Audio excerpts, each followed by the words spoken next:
Hmm. Hmm. Hmm. There's You know what I mean? there's a new Okay. copy pasta, by the way, for Final Fantasy 14, and it's wonderful. Is it? It's because they released a mount in the game. Oh, I saw it. I saw it on Twitter. I saw it on Twitter. You knew exactly what I was The going second he said for. mount, I'm like, I understand. It's the axolotl. Blood. And Light. someone lost their shit on the forum Art. because it's locked behind Savage content and it's not for normies. Understandable. Oh, I can aim it. Oh. Daddy found a new toy. Oh no. Don't ever refer to yourself as daddy again, please. Yeet the link. Yeet the link. I'll be right back. Whee. I think that was the intended way to get up here, actually. Look at me.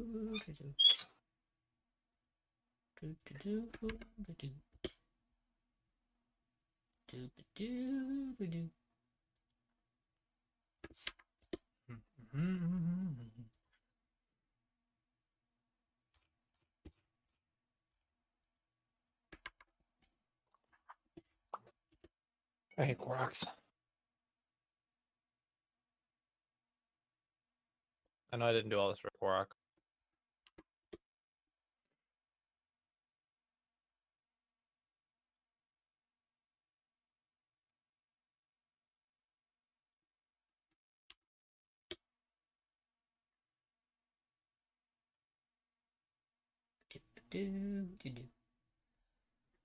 Okay, we'll be live shortly. Well, we are live, but we'll be like cameras on We're live. actually going shortly. Oh, we're unmuted, but the cameras won't be on for a minute.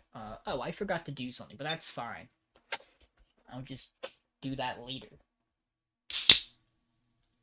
Well, that really picked up on my mic. Hold on a minute, OBS. I feel like that shouldn't have picked up so well on my mic. Picked up so well. So That dangerously makes me well. think... Your voice gets messed up. No, it's using the right mic. I was worried I unplugged my headset the one day, and I was worried that OBS somehow knew, despite it not being open. OBS always knows.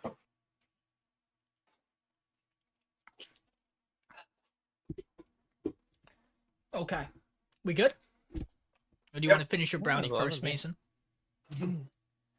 Well, I gotta fix this because Mason changed his name in the Discord. Ah, son of a bitch. Sorry. It's fine. I mean, it's all good. We are in solidarity. Hi, everybody. Welcome to the Safer Slate podcast. Anime Fray. Spring 2024. Week 4. My favorite week. Do you guys know why week 4 is always my favorite week? Is Michael in here? No. Oh. That would imply that Michael's always not here on week 4s. I don't know. It's my favorite week because it's the week where the power ranking is top 3, middle 3, bottom 3. Because we have 9 shows left. And that looks nice, and I like that. But we'll get to that in a minute. Don't forget there's going to be spoilers for our shows and other things we're talking about, as well as harsh language, and we will be doing additional content warnings for our shows as we get there. Fun! Yeah, we got a lot of those this week. Before that, let's talk about some things we've done. I have beaten Astro's Playroom. That was fun. That was a good little time. I got all the puzzle pieces. I basically got all the readily available collectibles. I will not be platinuming that game because no, I'm good. I tried out a few things that like I just weren't clicking in the moment, so I didn't really fully bothered with. I tried out the one Mr. Driller game that they have on there. Not. It's an older game, not like the one I had growing up for the DS, and that one was much more enjoyable. So it just wasn't enough to hold my attention long enough for me to go, yeah, I'm gonna just keep messing around on that. I have other stuff I'd rather do. I tried out Ghost Runner, because I've been wanting to play Ghost Runner for a while.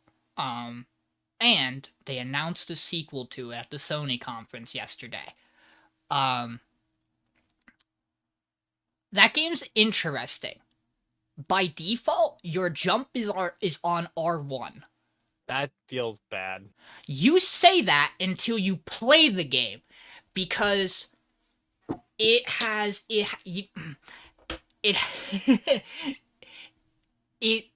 move with left stick, look around with right stick, and then you can use your attack with the right trigger, or R3 if you prefer, or R2. Sorry, R3 is the control stick. Excuse me. And how Ghost Runner's momentum works is that when you wall run, you hit a button to wall run, and then if you are going to jump to a wall on the opposite side of you, if you're wall running on the right and are going to jump to the left, you need to jump and look at the wall you're going to be running to. So, if you are playing with jump on like X, like a normal human being would on a PlayStation controller for most games, and you go and you move and you jump and then you wall run, and then you go to jump and turn, you have to hit X and move the left stick. And move the right stick to look in the direction you're going. Because I too, for a minute, thought maybe this would be better and less weird on my fingers if I moved jump to a button I'm used to it being on. And the answer was no. Because you desperately need to be able to move where you're looking. That game is something that I could see myself spending a lot of time on trying to get very good, because games that are almost entirely movement-based are interesting. But I also just... Flow states. There are just also things in my brain where I go, maybe this one's not for me. Maybe it is just a level that I'm not too keen on. So I didn't play too much of that. I booted up Stray for a little bit. I will play more of that game. That is a game I need to be in a mood for, because it is just catwalk around simulator. Everything about it that I played so far I love. You have a button to meow. It's great. You have a lot of great interaction situations, like interact with other cat, in which you do cat things. Just, all the things you could imagine a cat doing with another cat, like in terms of social interaction, you can do. Finding a puddle of water, get a little sips. Rug, scratch the shit out of that rug. I've done it to every rug I could possibly interact with. Anything that is remotely pushable off an edge, must do. So, very much cat sim. I stopped before I got into anything major plot relevant and or robotic. But there is a part where you can meow at some TV screens that are trying to direct you, and it kind of statics them out, and that's dope. There's also a scene where you get chased by what I presume are robotic plague rats. I'm not sure. It's like Plague Tale for a brief second, but you're a cat. It's an interesting little chase scene. I like that game. Very pretty. Everything I'm playing on the PS5, very pretty. And I've downloaded Returnal, which will be the next thing I try out. Which I am excited for that to eat my time, because my understanding is those runs take a while, and suspending runs I know ends them, because that game's insane. I don't like those mechanics where it's like, did you want to pause the game? Too bad. You cannot pause our game. Your mom will be upset at you. You can pause the game. I have the intro paused right now, and it's running on my PlayStation nonetheless. But it's one of those odd things where if you need to turn the console off because you're going out for a prolonged period of time, or you want to put the game down for a while, you can't just stop a run. It doesn't. It's like, no, you must be committed, and that is a choice to make for sure for a game like that. But I've heard good things, and I'm excited to see what that has to offer. I also downloaded Harvest Moon Back to Nature, which I'm excited to mess around with, because I had a little bit of exposure to that when I was younger, and that's some of the good Harvest Moon games.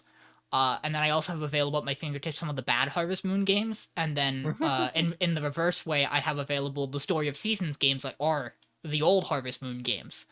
Because if you did not know, that is what happened to that franchise. They went Harvest Moon, Harvest Moon, Harvest Moon for a very long time, and then they went Story of Seasons. And at some point, the development swapped, and the team that now does Story of Seasons are really the OG style of Harvest Moon.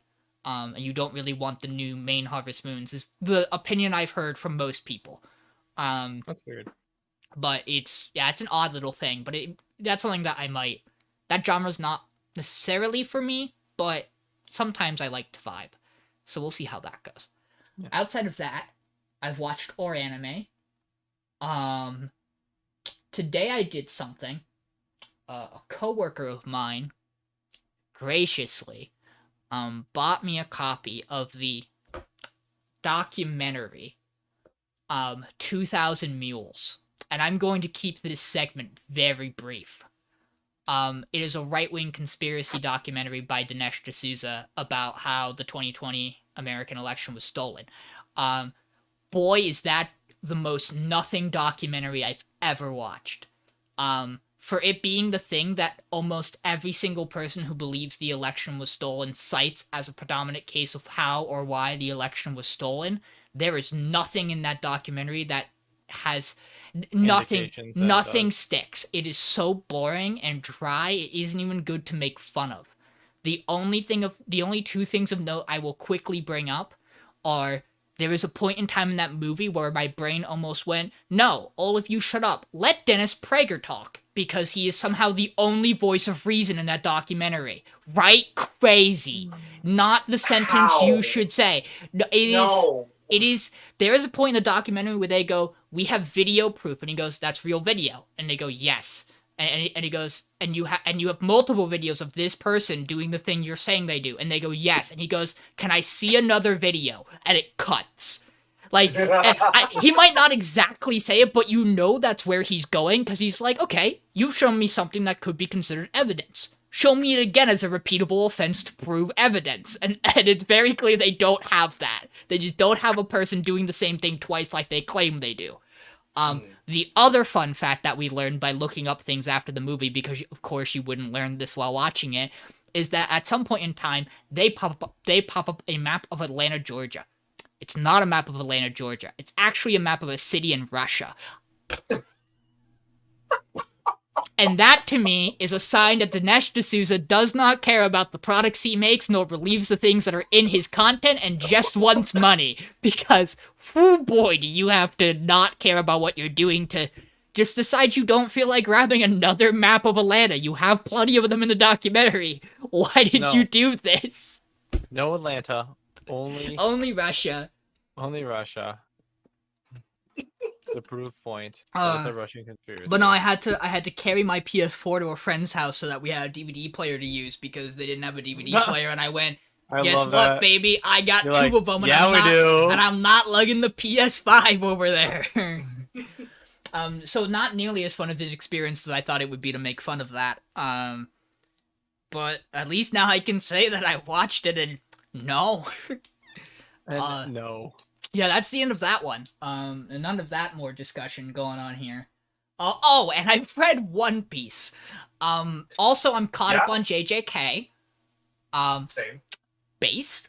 Oh, that last chapter? So good. Based as fuck. So cool. Can we talk about that, by the way, where it does spoilers for JJK, by the way, guys, because we're going to talk about spoilers and stuff, because we do watch shows. I'm not going to get too far into it, but they do the cut of, like, the last chapter before it had a break. It's him looking down on Sukuna. He's like, I'm gonna beat your ass. And then suddenly it cuts to where they're just all hanging out in the nurse's office for a bit in the next chapter. Don't know how that happened. Dude. I don't know if it's like a flashback or something. No, it's just like they basically do a thing where they go, what they're doing is they basically go, yeah, the character, as to not spoil too much, is back. This fight is going to happen at this day at a designated location, we guess. We won't say, because apparently they don't feel the need to express that, they just know it in their veins. And the only reason I know this is because it's very clear Itadori's been training. There is like a time gap where just everything stops. Well, we know like they said that they set a date for it. They Yeah. told each other, let's do it on Christmas Eve. So they just jump to that. They jump to that because that's what's important. And they like do a little respect to the manga for not being like, we need to show Yuji training for 3 months. They do a couple of little things where they do like, Yuji, not Yuji, oh my god, Yuta talks to a certain character and catches them up, and we get a little bit of that. Can we talk about the fucking sentence that Gojo said too? There are a couple. Like, one of them is not fit for fighting still, and you're like, is that the one I think it is? Because I swear to God, if it's the one I think it is, I'm gonna be so happily upset. Here are the odd things: is that there are a couple of people that could be. Exactly, that's what pisses me off. There are a handful of people that could be. Other parts that are really good. Stuff with the Kyoto principle. Wonderful from that chapter. Absolutely great. Beautiful moment. You changed, old man. Ichiji? What's his name? The suit Ichiji. Or suit boy. That is so good. I love that. That is like a It is if there was ever a character that got close to that level of, like, I am not important, but someone values my worth in Naruto, but none of the characters ever get to it. It was like if Haruka had a more prevalent role in the story past a certain point, where, like, Kakashi was like, no, we need you here, Haruka. Come with me. Like, that is what that moment feels like. Yeah, that is so rad. And then just the way that chapter ends with the first person to hit the first blow is going to set the mood that they are not the challenger. That chapter is so they are good. the challenger, and then Gojo does it anyways, and then goes, by the way, you're the challenger. So because good, Gojo's dude. base as fuck.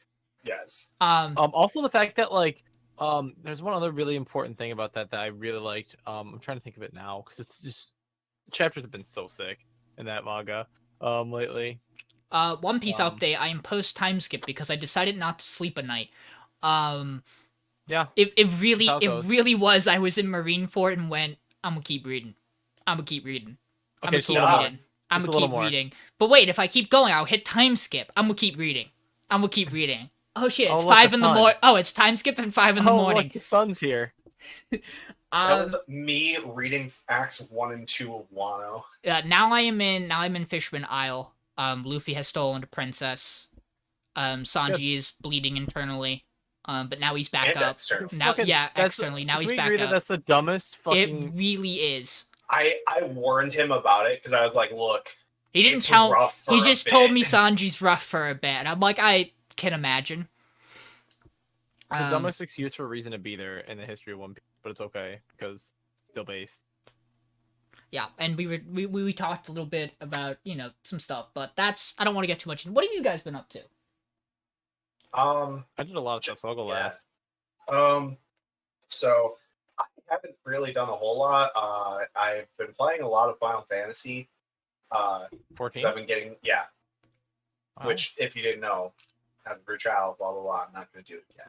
Yeah, no. It's fine. So it's okay. We have a new copy pasta now, and it's great.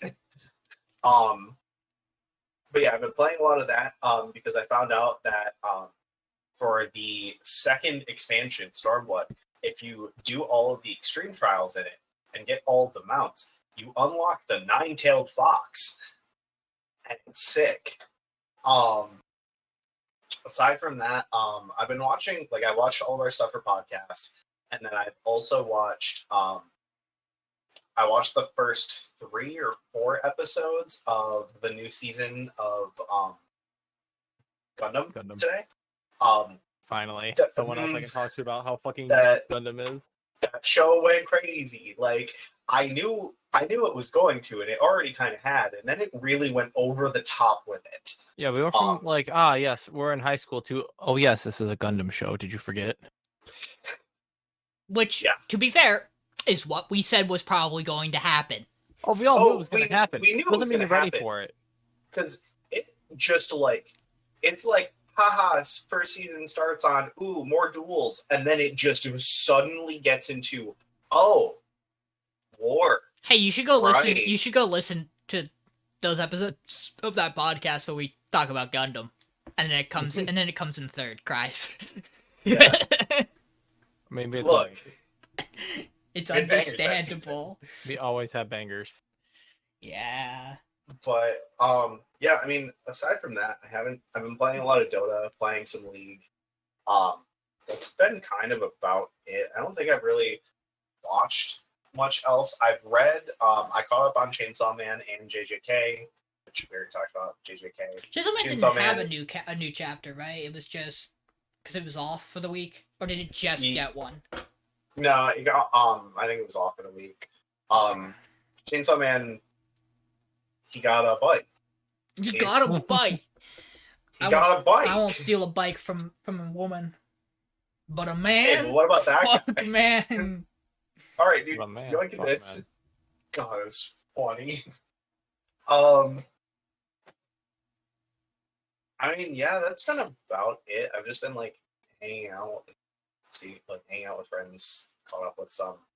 I haven't really been online too much aside from playing 14. I go to GDQ in 2 days. I'm very excited for that. He does do that. Yeah, so I'll be not here next week, but I think Michael might be back. Michael next should week. be back next week. Yeah, I think so he comes home Sunday. I'll still watch stuff. I'll watch stuff tomorrow, and then I'll send my power ranking, and do with that what you will. But yeah, that's been about it. How about you, John? You did stuff. I've been busy as shit. I've been playing a lot of Tears of the Kingdom. Game A+. It's been fun. I've not crucified a Korok, but I have thrown some off a cliff. Listen, I just want to reset the dialogue to figure out where the smoke is. And the only quick way to do that is to reset their position. I went to a con this week. I went to A Central. It was great. Anime Central, really cool con. Would highly recommend. I think it's definitely better than Anime Midwest from what I've been hearing from other people that I went with. With my girlfriend Amber, our buddy Austin, and our buddy Noah. It was a really good time. Plenty of pictures. We did like the formal, which was really cool. They had, like a formal dance one night for like 4 hours. Basically got fucking weeb prom is how we described it. But it was a good time. And of course I have the always appreciated that no one gets tired of. John spent a lot of money. He wants to show off what he bought. So I'll start with the easy things to notice. So we did a stamp rally, came with free stuff. I got left with the postcard. Someone else took the acrylics, the other stuff that were with it, because she has the right to do that. I got free posters from the Crunchyroll booth, including one from My Home Hero, which is a show we're watching on this podcast. That is. That we'll be talking about shortly, and some other show. Oh, we'll be talking about it in a bit. Hang on, that's upside down. A Galaxy Next Door. Don't know what that is, but You should check that out. It seems very up your alley, Yeah, by the way, based on the trailers. they were giving out these cool bags that is little like different bags, but it's a Pochita from Chainsaw Man, and it's very cute, and it's gonna be my con bag in the future because it's a really good bag. Something that came in the mail that I never mentioned. I got a bunch of plushies from Pokemon that I bought. That I've shown Mason, but I haven't shown on stream, including all 3 of the Genie trios. Crocodile because he's awesome, because the Gen 5 collection. Cockledor because he's an abomination, but he's adorable. Hey, And then Volcarona because it's adorable and also might kill you. hey, now you need to get a plushie of the 4th genie. No. I got one big plushie that I bought at con, the Kaguya plushie. It's got the little cat ear like onesie on. It's very cute. It's got little paw prints on it. And it's a hood, so it comes back off. And I didn't have a Kaguya plushie, so I need to. You got the Edo one, but you don't have copy. You didn't have copy. I got a really cool plushie too. Sean, you might have seen this in my collection. But this is the Magnemite I bought. This is how big it is. It is huge. And I saw this like buried away, and no one else had asked to see the plushie. The lady was talking to me, but I saw this big Magnemite because my girlfriend was looking for a Leafeon, and I asked how much it was. And when you get big plushies like this big, you're like, it's probably like $100, even though it's Magnemite. And it was not. It was like 55, and I was like, that's within a budget. That's within a budget. I was the first person to touch it, and I bought it. I got a gotcha grab bag of Kaguya as well. Came with a little figurine, which is cute. Nice. That's kind of it for the big stuff. And then I got some small acrylics. I always do. One of my favorites was this one booth. I have a little card here. Very cute. It's like Zoro and Sanji and Luffy in space. But I bought way too much stuff at that booth. So of non-One Piece stuff, I have one from Gundam. Little Perfect. acrylic. They're eating little apples. Very cute, very wholesome. Are you sure they're not I got- tomatoes? Oh, they are tomatoes. You're right. I'm blind. Good call. I watched the show. I got a Bochi acrylic. It's good. Nice. It's sat on one side. It's very Waka Waka on the other. She's in a box. It was wonderful. There was one booth in the entire con, at least from what I know, one booth that had Oshinoko merch that was not just main three characters of Ai, Aqua, and Ruby, and they had this one Kana charm, and it's very cute. Good And for both me you. and my girlfriend bought one. I'm managed glad to you find have one. it. I am very happy I found it, even though she's not best girl. And then lastly, the booth I spent the most money on, which is wild considering I bought a $55 plushie, was a one-piece gotcha booth where they had 6 acrylics, 5 of which were just normal commons, 1 of which was a super rare one that was like 5%, they said, of their acrylics, and you could buy them and just pull them out of a box, basically. Now, I pulled a couple times. The first time I pulled, I was just going to buy one. I managed to pull the super rare one that was the 5% drop that is like gold on the one side and like silver on the other. Really cool. And then I of course had to pull more. And so I pulled 3 with my friends, and we all pulled one of these ones in the exact same 3 pull. To which I was like, well, I have to pull one more time. So on the last day, I pulled one more time and got 3 different unique ones. There's this one here, this one here, and then lastly, this one here with the little samurai. It's very cute. But there was one more that I really wanted, which is a big spoiler that I'm not going to talk about. And so I asked if I could trade the other 2 of these that I had for that one, and they graciously agreed because they recognized me, and they're like, "You spent way too much money on this stall. Just take it and go away." No, they didn't say that, but it was nice. And lastly, I bought this from the stall as well. They're little wooden graphic arts, and now that you've seen Time Skip, you know that this is 1,000 Sunny, and it's great. And it's a really cool like little wooden charm. It has a little bell on it. But I think this is the coolest thing I bought personally. This little wood thing. But that's all the shit I bought at con. And then one more acrylic you can't see because spoilers. But, Yeah. I appreciate you not showing it. For your sake, I showed Mason. It's probably the coolest one of all the acrylics, though. It really is. It really is such a cool acrylic. It's just like literally you're walking by and you see the stall and you're like, Wano, and spoiler. Like, spoiler. But yeah, I bought a lot of me. stuff because I have a problem. But Reminds me. Yeah. Sean, at some point, you may want to watch the One Piece movies. Yeah, You're not allowed to watch Red until you caught up. I figured. I was gonna ask you if any of them are worth watching and if any of them are canon. I can give you an idea of which ones are really worth watching because my friends have watched all of them. So 6 is pretty good. Stampede. Stampede is good. Gold is fine. It's a little weird. And then Red is, from what I've heard, the best one. Or any of them canon? I know Red Oda worked on, right? But I don't think Red any of them is are technically canon. Red is semi-canon, kind of, but not really. Okay, that's all I need to know. Yeah. What else have you done, John? That's pretty much it. Besides playing Tears of the Kingdom, I have not actually gotten to play much League with the new patch. I've played exactly 2 games. I tried to play 3 games, but I went to the bathroom and it got remade. Because I reconnected. I literally left the fountain at a minute 20 and the team remade, and I was like, "What the fuck, guys? I'm literally here," but it's fine. But yeah, the new patch team is really broken for me. It's really nice. Ezreal's S tier, Kog'Maw's S tier, Jhin is S tier. We take those. Okay. Well, we're gonna go do a thing quick. 1, so I can swap names on this screen, and 2, so that I can do a little bit of an update on something, because we got a thing, which is, in the meantime, we got a PR from Michael from last week. What's Michael? Yeah, Michael sent me everything the day after, which is acceptable. He is in the motherland, which does not mean anything to anyone but us, yes. I was trying not to say exactly where he was, but I'm sure he was going to talk about it anyway. So, but yeah, so, odd thing out on Michael's, really, the was this only last thing... week or this week? This was last week. Odd thing out for Michael was that he had dead mount pretty low still. Interested to hear him talk about that when he gets back. Interested to see, his thoughts for this week too when he gets them to us. Because I'm sure he will. Otherwise, nothing too... I mean, he still has Clueless really high. It's his show. We know he likes it from last week. Last week wasn't bad.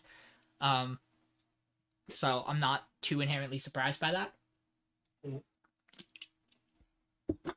But that in mind, I believe. Oh wait, we. How could I forget? Wrong one. How could I forget, guys? You know what time it is. What is, in your opinion, the best episode of the week? I usually go last, so I'm gonna go first this week because I feel like doing it. This was a little tricky this week for me because I kind of felt like there were two shows for me that were very close. And I decided that I was gonna settle on Hell's Paradise anyway. I think it absolutely rocked this week. It did everything I could have possibly wanted it to. It's just it. I'm gonna talk more about it in literally a couple minutes when we get to it. Obviously after Mason recaps it, but I just thought out of everything we had, boy, that episode ruled. I will say other show that was close was Skip and Loafer. I'll talk about it later, obviously as well. I really like that show too. But for me, best show of the week this week was Hell's Paradise. Best episode. For me, I'm kind of stuck between two. But just to be different, my two were either Hell's Paradise or the one that I'm actually going to go with, which is Dead Mount Deathplay. That show also rocked this week. It was very cool seeing the Shinoyama family, seeing how they all interact, and also like I don't know. It was interesting seeing Misaki not being Misaki. Be normal, and then not normal, and then And is a good answer. The Dead Mount was really good. That amount was really good. I'm pretty close to Mason in saying I do agree Hell's Paris is also very good this week. I'm with Sean though, where I think Skip and Loafer also excellent. But I think my rankings won't reflect this because I think I'm flipped on it. That's fine. But I think Hell's Paradise was probably a better episode this week. I'm still not as high on the show as you guys are, but I think it was really good. And it did the one thing I really, really wanted from the show, which is, hey, make the main girl useful because we know she's obviously probably pretty good at her job. She just needs a push. And sure enough, they gave her a push and she's good at her job again. Wild. So you're also going Hell's Paradise? I'll probably go Hell's Paradise this week. Okay. And don't remember, your ranking is. I'm literally doing this segment because because I know our ranking doesn't always reflect this. No. I know. Yeah. I'm just saying, like, I just think it's I think it was a really good episode this week. I love Skip and Loafer this week though, and we'll get into that as well. Mhm. Because it did something I like a lot in romance animes where it's like not always all peachy, but also the characters are also just the characters in the show just make sense. We're gonna talk They feel about like it. humans. I little bit of a spoiler. We're about to get into it, obviously, but because I'm gonna post this week's power ranking. But I will say that I know Mason was higher on Skip and Loafer this week. No, and I Michael.png is so funny to me. think that's how I'm No, separating Michael. them now. Here we go. I was gonna say I know Mason was also higher on Skip and Loafer than he has been for a while. Let's go! And I can imagine that's because Beth Boy's back. Yeah. We're back to the Right. center of the main crew, which we'll talk more about again when we get there. But Was also gay at times, which is Pog. yeah, we're actually on a pretty clear alignment here. Surprisingly, our bottom three is the exact same. And there's really only there's really only a little bit of variation this week for us. Which, like, that's really it's interesting what's varied for us. I think it's neat that kind of stuff's lined up this way. Obviously, I'm shocked I'm the only one that found one of these shows like absolutely based this week. I'm gonna talk about why it's where it is for me. It's Mashle. We'll talk about it. Mashle, yeah. There are some interesting things here. I'm excited to talk about this week, so let's get into it. I have to switch the names on every screen, but don't worry about that. Hey, Mason, talk about Hell's Paradise this week. Spoilers so inbound. Hell's Paradise. So as the end of the last episode happened, our misogynistic samurai got a quarter taken out of him, and he got yeeted into a tree. Well, just the entire right side of his body just kind of got ripped off. Hey, at least it was mostly the sexist quarter. Yeah, true. Honestly, yes. Look, all it takes for a man to realize that he maybe has not been an ally to women is to be dying. Be an ally to women. So yeah, so Sagiri goes and like tries to take care of him, and he's like, "No, I'm dying. Like it's just gonna happen." And she's like, "No, I'm gonna try and save you." He goes, "Oh, I get it. You're in the middle on shit. It all makes sense now. You can do it. Go get him. You got this." And then while this is happening, Gabimaru is fighting Roroku, I believe. Yep. He's the giant. He is the giant. Gabimaru realizes, if I even touch this man's hands, I am dead. It's just, I can't do anything. And he goes, "Hey, Akunoichi, you want to help? Because, you agreed to?" And she's like, "I agreed to share you information. You agreed to fight. You got this." Gambatte. And then Sagiri comes in after Homeboy gives her his sword. Is like, "Here you go. You can be a samurai. You got this." And they fight the giant. Also, the giant's his tummy is a little not full. It's rumbling a bit. Makes him sad. It makes him sad. So he screams and almost blows people's eardrums out. What? So they fight him, and they end up lighting the entire forest on fire to get him to burn his eyes and then get down on the ground so that Sagiri can then chop his head off. And they do that. At some point, they end up running. Kunoichi and her retainer or her executioner run off. We also get some information that Sagiri is not the lowest on the totem pole because she's not the best at samurai. It's because she's the least apt for leading. Because she's a woman. Because she's a woman. Because she's a woman. Literally just because of that. Because we don't get her exact ranking in terms of swordsmanship, but we can assume it's pretty high. I mean, he basically flat out says she's a first-rate samurai. Yes. It's just that on this shitty world scale we're in, it goes, oh, first-rate samurai probably places you somewhere in, like, the top 5 ballpark. Being a woman knocks you down to 12. Yep. Which we also found out the ranking does go ascendingly. Yeah. Yes. Also,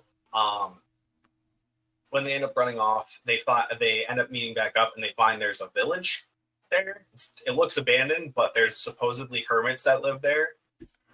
So we'll see that, I'm sure. Imagine. Meanwhile, our bandit boy and his brother, our bandit boy's just drinking blood from one of the monsters he just killed. And his brother's like, "Hey man, what the fuck are you doing?" And he's just like, "What?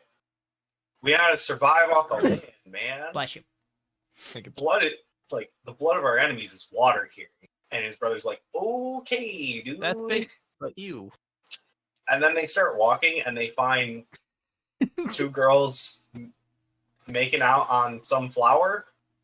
Eating a pomegranate or something. Eating a pomegranate, and then they make out. And then that's how the episode ends. Surely they will not. Surely they are friendly, I imagine. Surely. I can only imagine. Surely nothing bad will happen. 2 things I want to quick point out about this episode that I adore. Gabimaru is fighting the giant, and he starts to test out techniques, and as soon as he tests out like 2 or 3 of them, you see his brain. The show shows us his brain running through all his other techniques, and he just goes, no. Like, it's literally just him going, if these 3 things didn't work, none of these are going to work in theory. And it's a really cool scene. Also, I am a sucker for what this show does for the giant in this episode, which is Drip feeds you his Evolution. backstory to explain it. It doesn't even really humanize him as much as it just does. It explains that he really is just a child who is hungry, and it's almost like it was a curse that he had as much strength as he did from as early as he did, because it prevented anything else from changing. And it is very similar to the way they give background to a very particular character in Haikyuu, that Mason has not, don't think has quite gotten to yet, or you maybe just started getting a little bit of it. Is it Uchiwaka? Yeah, because they drip feed you Ushiwaka's backstory in a very similar way, where you are in the middle of something very important, and it's like, by the way, did you know? And it's like, yeah, I get it, man. I don't want to like him. I don't want to have any emotional attachment to this thing or person. That once felt like just an unemotional obstacle. Also, really, really funny to have us get pulled out of the setting by the narrator who's like, let me explain carbon monoxide poisoning to you. Yeah, because great. no one quite fully understands why this is working, but let me assure you, it's working. It's working. God, Sagiri rocks this episode. She's so cool. Yeah, she's cool. That's why I'm like let her do stuff. Her character's really cool when she does stuff. They let her do stuff. Wow, it was really cool. Shocker. I like Yeah, that that's so good. I like that there's that similarity between her and Gabimaru now, where both of them have this kill emotion, get into zone, and then it's very clear for both of them that is not where they do their best work at. Which is really cool to have that dynamic with the two of them kind of being shown, where it's like, no, actually, it's finding the middle ground of pacifist and Gamer mass focus murderer. Called gamer focus mode. Yep. But they do a really good job with the art style for the eyes when they dull it. Because they really do just take everything out of the eyes in terms of, like, any visual emotion. I really do just love how, like, they've had her fighting, too, where it's just, like, she's using her sword to, like, deflect these major blows. It was really cool. It's really sick. And it really almost does make you feel like she is stronger than Gabimaru. Yes, he is injured, but he makes it very clear he cannot do what needs to be done to clear this threat. It has to be someone like her. I mean, to be fair, we also had that like moment, like when we first started the show, where he's like, "Oh, this is the woman that will kill me." Yeah, because she can kill me. She can do it, which is absolutely sweet. I'm happy to be back, and I hope we stay back. Hey, Sho. We're so back, bro. I don't like that you haven't shown an Aizen's corpse. Yeah? I know I said this when it happened, and we all kind of agreed there should be no logical reason he is alive. That man went spurt. But boy, does it! Do I not like not having a corpse be shown to me in a show like this? And they keep like calling back to him, like, he was the guardian of this guy. Your sensei is dead now. Is fight for him and me. Oh, really? He's definitely dead. Everybody else, they show us the full dead body. We know they are dead. Like, it is very clear. I mean, if he is, I respect the guy who made the manga for making really sick character designs for characters that she immediately fucking killed. It's a good gimmick when they do that. It's really cool. Also, little interesting note here. Okonichi's Asayamon is being locked down on a tree by Kunai. And he's like, "Hey, let me down. I gotta go like treat my colleague." And she goes, "We both know that's not the type of person you are." And I go, "What? You're calling a bluff there that I'm interested in now. What the fuck is this dude's deal?" I mean, dude with glasses where we never see his eyes. I'm assuming he's gonna be like the fucking green dude from Buchikure, where he does like human experimentation bullshit. Honestly, should have a Kansai accent. Probably. Based off the history that we know. Also, John, you should look at your messages when you get the chance. I don't want to. They're scary. Messages from Mason are always scary. Now this is podcasting. Yeah, they are. This is just a really good episode. Yeah. I'm excited to see where we go. Uh, I-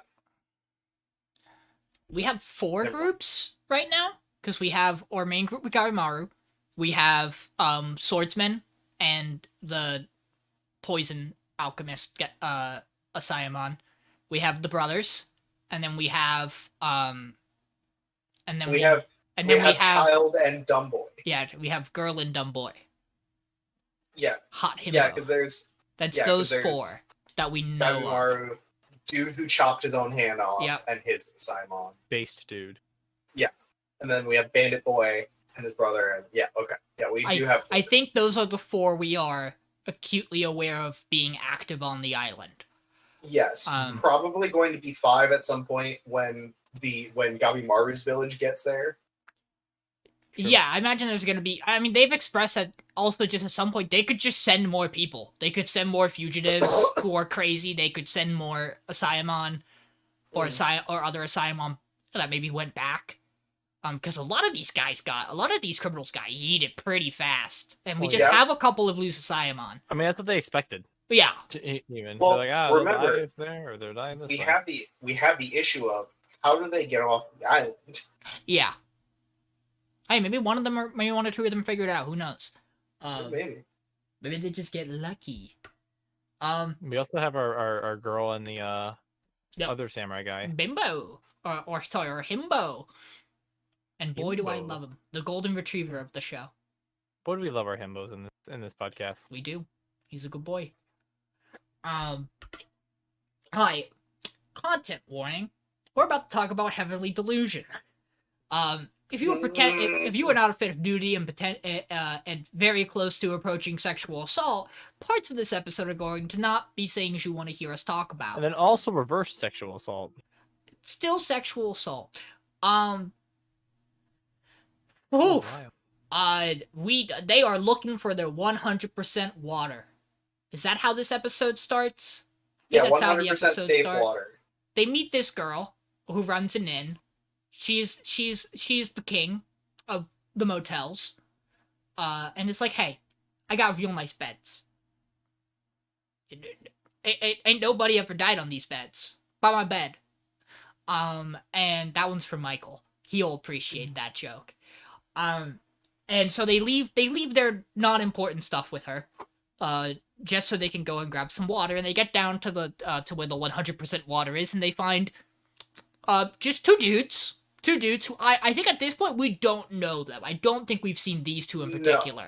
No. And the one's like, save my bro, please save my dude, I'm fucking dead.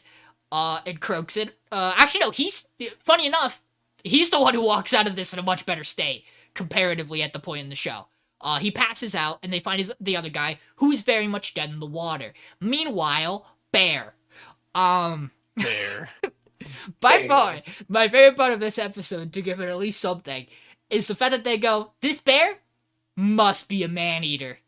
And then they eventually get to the point where Rocky tries to kill it, when Maru tries to kill it, it's like, no. That's a bear. Oh, fuck. That's a real animal. A bear. For what it's worth, the animation with the bear is really cool. I've seen much worse bears in anime. And also just this entire segment, actually pretty cool. They climb. I've watched Cocaine Bear. I know how dangerous this outcome can be. It was the only thing I could think of watching this. Watched Cocaine Bear is certainly there is a point where they do a bit, and this is the bit where Maru touches the bear. Kiriko shoots the laser. It hits the pillar, doesn't break the pillar, so she shoots the other side, which then just barely hits the bear.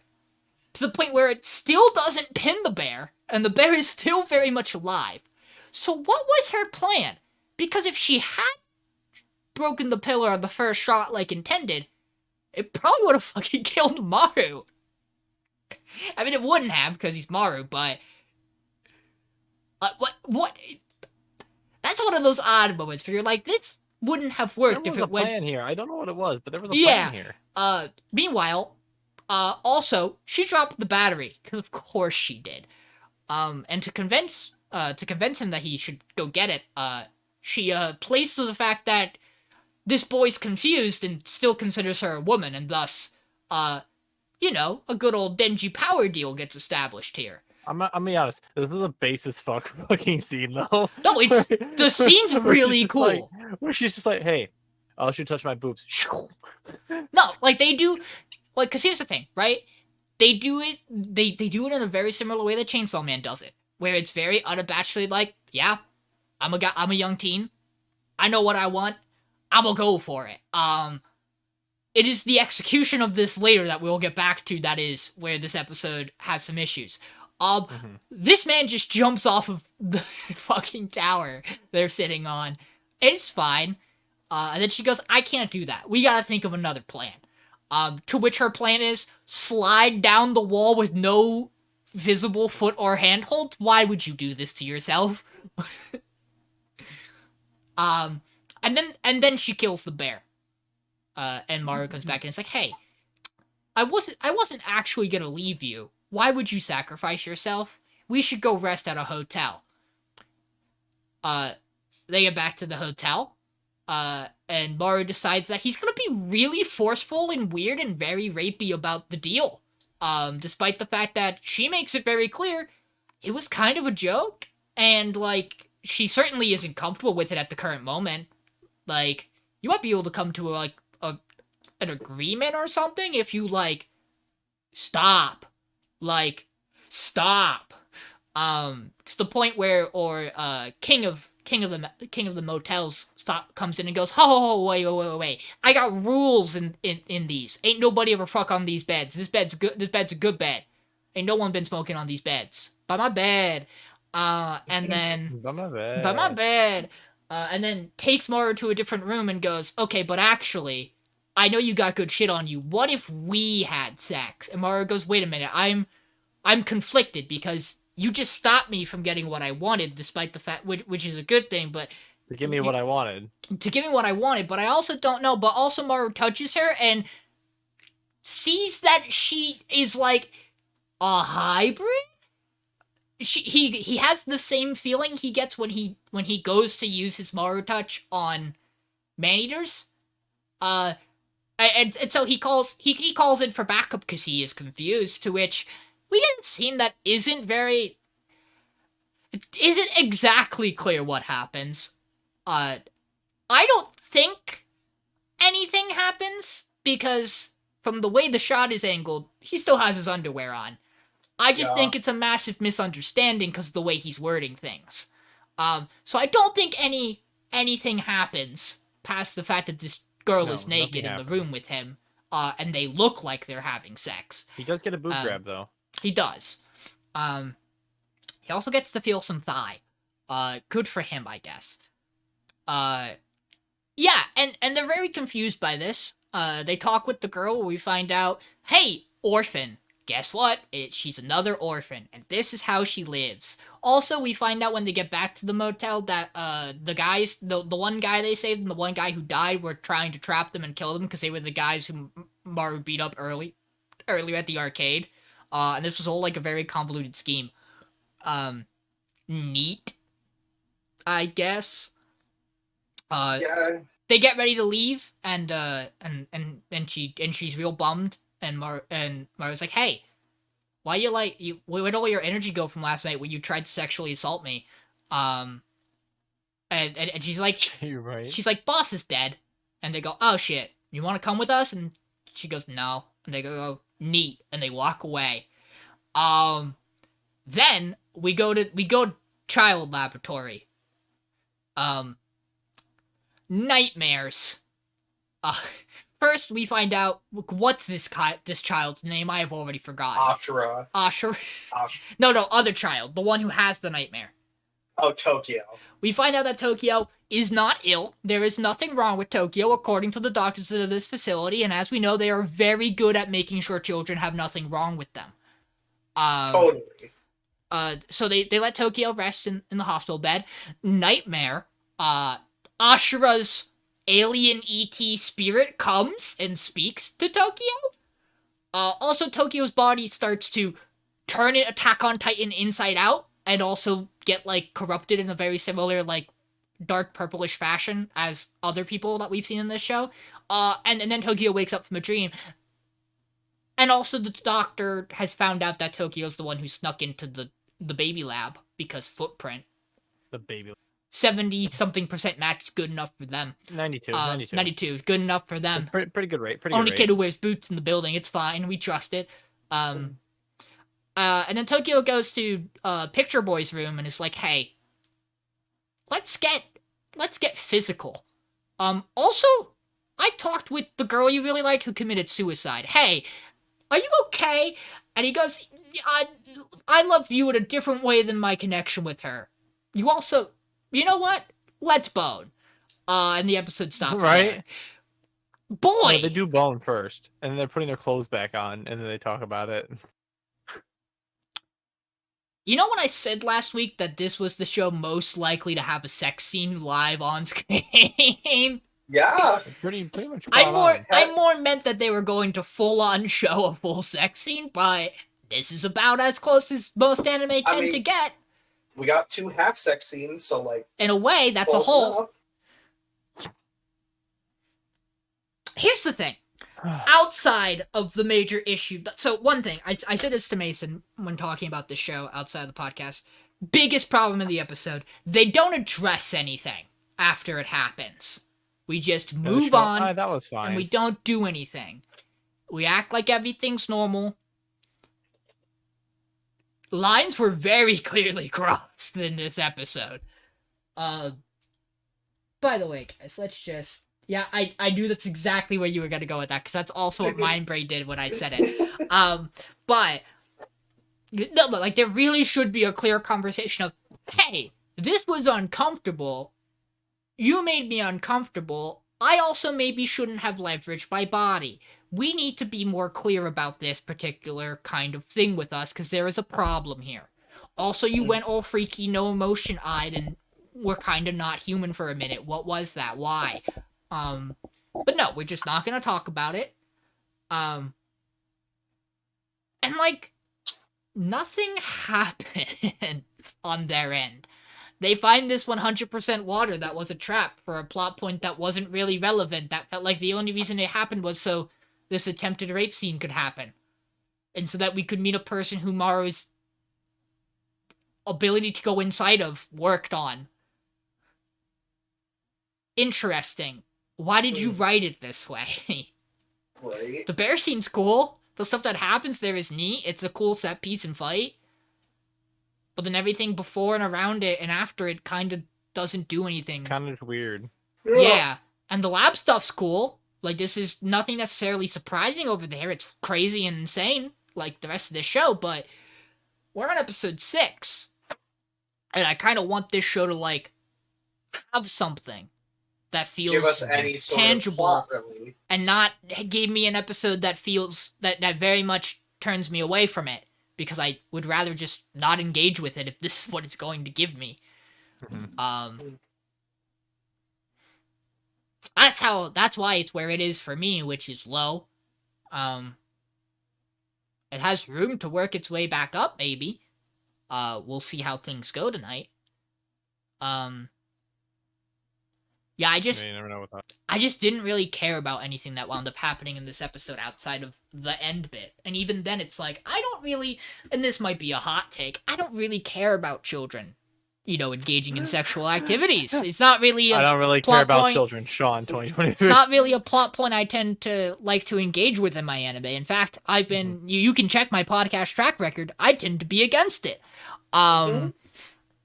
To which I say, we don't condone any of those sorts of things, and yeah, I'm good. I think I've expressed my thoughts on this show this week. Yeah, I think I was the first person to watch it, and I was like, those were certainly choices they made, and I was just uncomfortable the whole time in this episode. Like, not the whole time, but like for the solid 2/3 of it. And that's not how I should be feeling about the show. It's very low for me. It's my second lowest because I'm pretty much the biggest, I think I'm the biggest detractor of any sort of fan service sex scene, anything in anime, unless it's done in a very, needed way. Tasteful and like it's part of the actual plot, and this very much was not.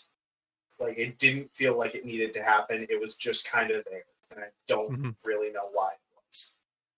So I have very horrible mental pathways where I'm like, oh, they could be doing this to set up for this or that or this, and none of them are things I want. So I'm just hoping it was a weird decision they made. I hope so. To parallel, honestly, my guess would be it's supposed to be to parallel one thing and another at the exact same time. But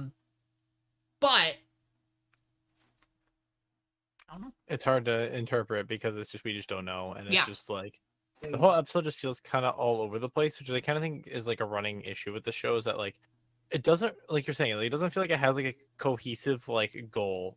Still, it's just like we're trying to get to this place. I guess the kids are trying to figure out what's actually going on there, but like you have this split plot line with neither one really feeling like it's progressing. It just kind of feels like the characters are going through the motions of the episode, I guess. Yeah. With like, if anything, like I feel like the kids in like the fucking Promised Neverland over there are the ones that feel like they're getting more stuff done because they're like learning more about the world that's going on around them and about experiencing like humanity to a degree and all this like messy stuff that's happening, but we don't get much time to flesh out those characters as we have. And again, and we also in this episode again have a moment where the system is letting Tokyo get away with these things. It's covering for Tokyo. It's so why? There is a lot more interest and mystery and intrigue on the child laboratory side than there is on our main apocalypse side. It's just that all the cool action tends to happen over there. But that action's only really good when it's surrounded by them progressing character and motives around. It did not feel to me like the people from last week's episode were important at all enough to run around to like almost the Last of Us trap that these two were supposed to have almost fallen in. Like, if you were trying to express to me that this world is shitty, I got that from the doctor. You didn't have to hit me with anything really else from that. The monsters and the doctors and the way people already interact have sold me. Yeah. Fair. Really weird thing. That I'm not... And totally fine. There is nothing wrong with it. It's just really weird choice, dialogue-wise, that she says she wants to be the king of the motels. Just like it's odd. Like I think that's a bit of like the show projecting that on you because of the other characters like gender identity crisis, right? But it also makes sense with like this character being like a like the explanation I can see is grown up around. Sorry, I just. So in Japanese, they don't really have pronouns. Yeah. So that's probably part of it. Is just like it's more of royalty of hotels, but like they don't really have a word for king versus queen. That's why I said I think it's like an odd choice to like make the translation that. Like I'm interested in why that was the call. The only thing my brain kind of comes to is raised by entirely guys, of like a gang with a boss. That is the only other thing there is like a riff on the typical like I'm gonna be the Hokage, I'm gonna be the Pirate King, I'm gonna be the king of the motels, like a leftover from that. But it's one of those odd little things where it's clearly a character quirk to a character that doesn't really feel important and also is just kind of existing in this one episode. It's odd and it felt weird as like a little dialogue thing that felt like it needed to be important, but I wasn't sure why. Again. Like if it's anything gender related, neat, cool, go for it. It's just like that makes sense for the show, but more things this show is doing that don't quite track in my brain of like why are we doing this? Why the words you chose? Why the actions you decided on? Why the lack of consequences? Why? Poor Kay. But yeah, I mean, I still am enjoying the show. It's just like it's losing its like luster, I guess. Mm-hmm. Yeah, I'd put it. It is always the worry with shows like these. Like Sonny Boy hit and it kept hitting. It wild. Didn't. By the time we were at an episode 6, we were really moving. Yeah. We hit monkey baseball. And we weren't like, what the fuck is this? We're like, what the fuck is this? Yeah. Yeah. Like Monkey Baseball also, like, while it did feel like it was out of place from the rest of the plot, was just interesting. It was cool. Things were going on that in a way that we didn't understand, but we were really captivated to keep going. And right now this show still has that on one side of it, whereas like you've lost me on the other until you like maybe run into the doctor. Yeah. Because like the story they get given makes it sound like there's supposed to be people here who are important for them, but it didn't really seem like we got that at all. Yeah. I don't know. This episode just, at the end of the day, I just don't think this episode was that great. Yeah. And I'm hoping next week picks it up. If it's around, we'll see. Who knows? You never know. Mashle time. As a expert in the field, Mash executes a perfect German this episode, but we'll get to that. We pick up right where we left off with the tiny little recap, and then we're right back at it. Dot, right? Yes. I'm gonna ask every time just because names are not It's sticking Dot. with me to see. Dot's, still having this standoff, and our big old bully from the Lang dorm is like, hey, you take 5 hits from me, and we'll do a little bet on our silvers here. And Dot's like, yeah, fuck you, I'll do it. And he's like, but this isn't just a deal between you and me. Also Mash, he's gonna take 5 too. And Dot's like, no, he has nothing to do with this. This is between you and me. And he goes, oh, so you're gonna take all 10? And Dot goes, yeah, bring it. And then he proceeds to take all 10. This is the type of character I imagined Dot was going to be. Yeah, no, he is really rad.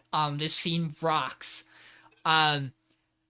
He then gets up and the guy's like, what the fuck's wrong with you?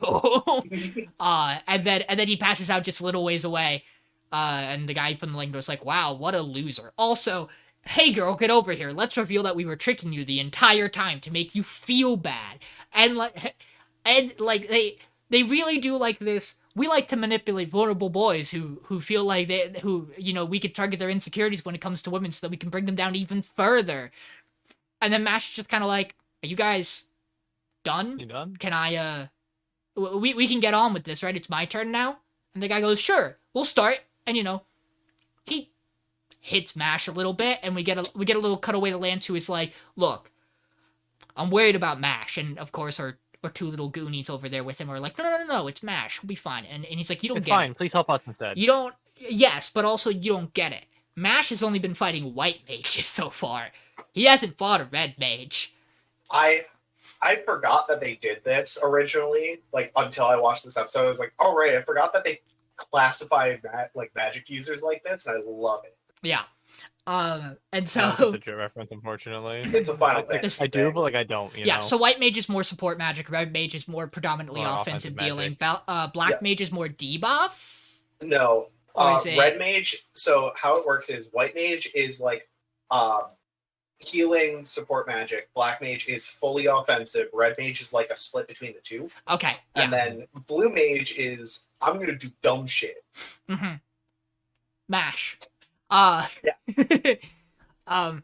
But so and so Lance is like, yeah, if he runs it all the guys in the Lang dorm are going to be more difficult, and there's a higher chance he's going to run into people with multiple marks. He could actually be in danger. And then we cut back, and Mash is very much not in danger. He is taking some damage. He's not invincible. And then we get some tricep magic. And he looks, and the guy from the Lang dorm's like, what's that? And then he takes 2 hits, and he's like, oh fuck, I can't take another hit from him. And then Mash goes and sits down on a rock. Actually, I lied. I want to take it back. Hell's Paradise wasn't the best episode of the week. The last half of this episode was the best episode of the week, and it's not close. I'll let you swap to Mashle. I might swap to Mashle as the best episode of the week because fucking everything you're talking about is this entire fight when Mash starts trying is just base as fuck. Yeah. So Mash sits down, and the guy's like, "What are you doing?" And Mash is like, "Well, I'm just doing a little check-in here. I've hit you twice. You got 8 more, right? You can take that easy, no problem." And meanwhile, feverishly sweating, giant scorpion falls from the sky, and the guy's like, "Oh, thank God! I can think of a way to get out of here. I don't have to worry about it." And then I can escape. and then Mash immediately Team Rocket launches it into the sky, and he goes, "Oh, what?" Also, he gets like double silver from it or something. It's worth more. Yeah, it's worth 2 silver coins as opposed to the one from the regular scorpion. The square ones. Yeah, the square ones. At which point now the girl is now panicking, and she's like, "Oh no, what do I do? What do I do? What do I do? I got it. I'll charm him. It clearly is effective." And she tries it again, and it looks like Mash is about to give her a hug. If you're a simpleton, but I recognize that exquisite form. I knew immediately he was locked in the German. Man, it's so good. It's such a this, ladies and gentlemen, the toes on the ground with the rest of the foot raised. Peak performance of a German suplex. Oh my God, the fucking, like, it's just like, all I can think of is that meme where it's like, hold your girl close, hug her from behind, lift her up, fucking RKO out of nowhere. Like, just fucking, I just couldn't, like, I showed my girlfriend, I was like, honey, you don't need to watch the show, but you need to see this one scene, and you're not gonna have any context, but that's okay, you don't need it. German. It was beautiful. God, do I adore that. And then the group reconvenes. And oh wow, Mash has gotten enough silver coins that they merge into a gold coin and blind everybody who stares directly at it. Yeah. Which before this, we do get a little bit of a scene where Dot's like, "Shit, I'm a loser.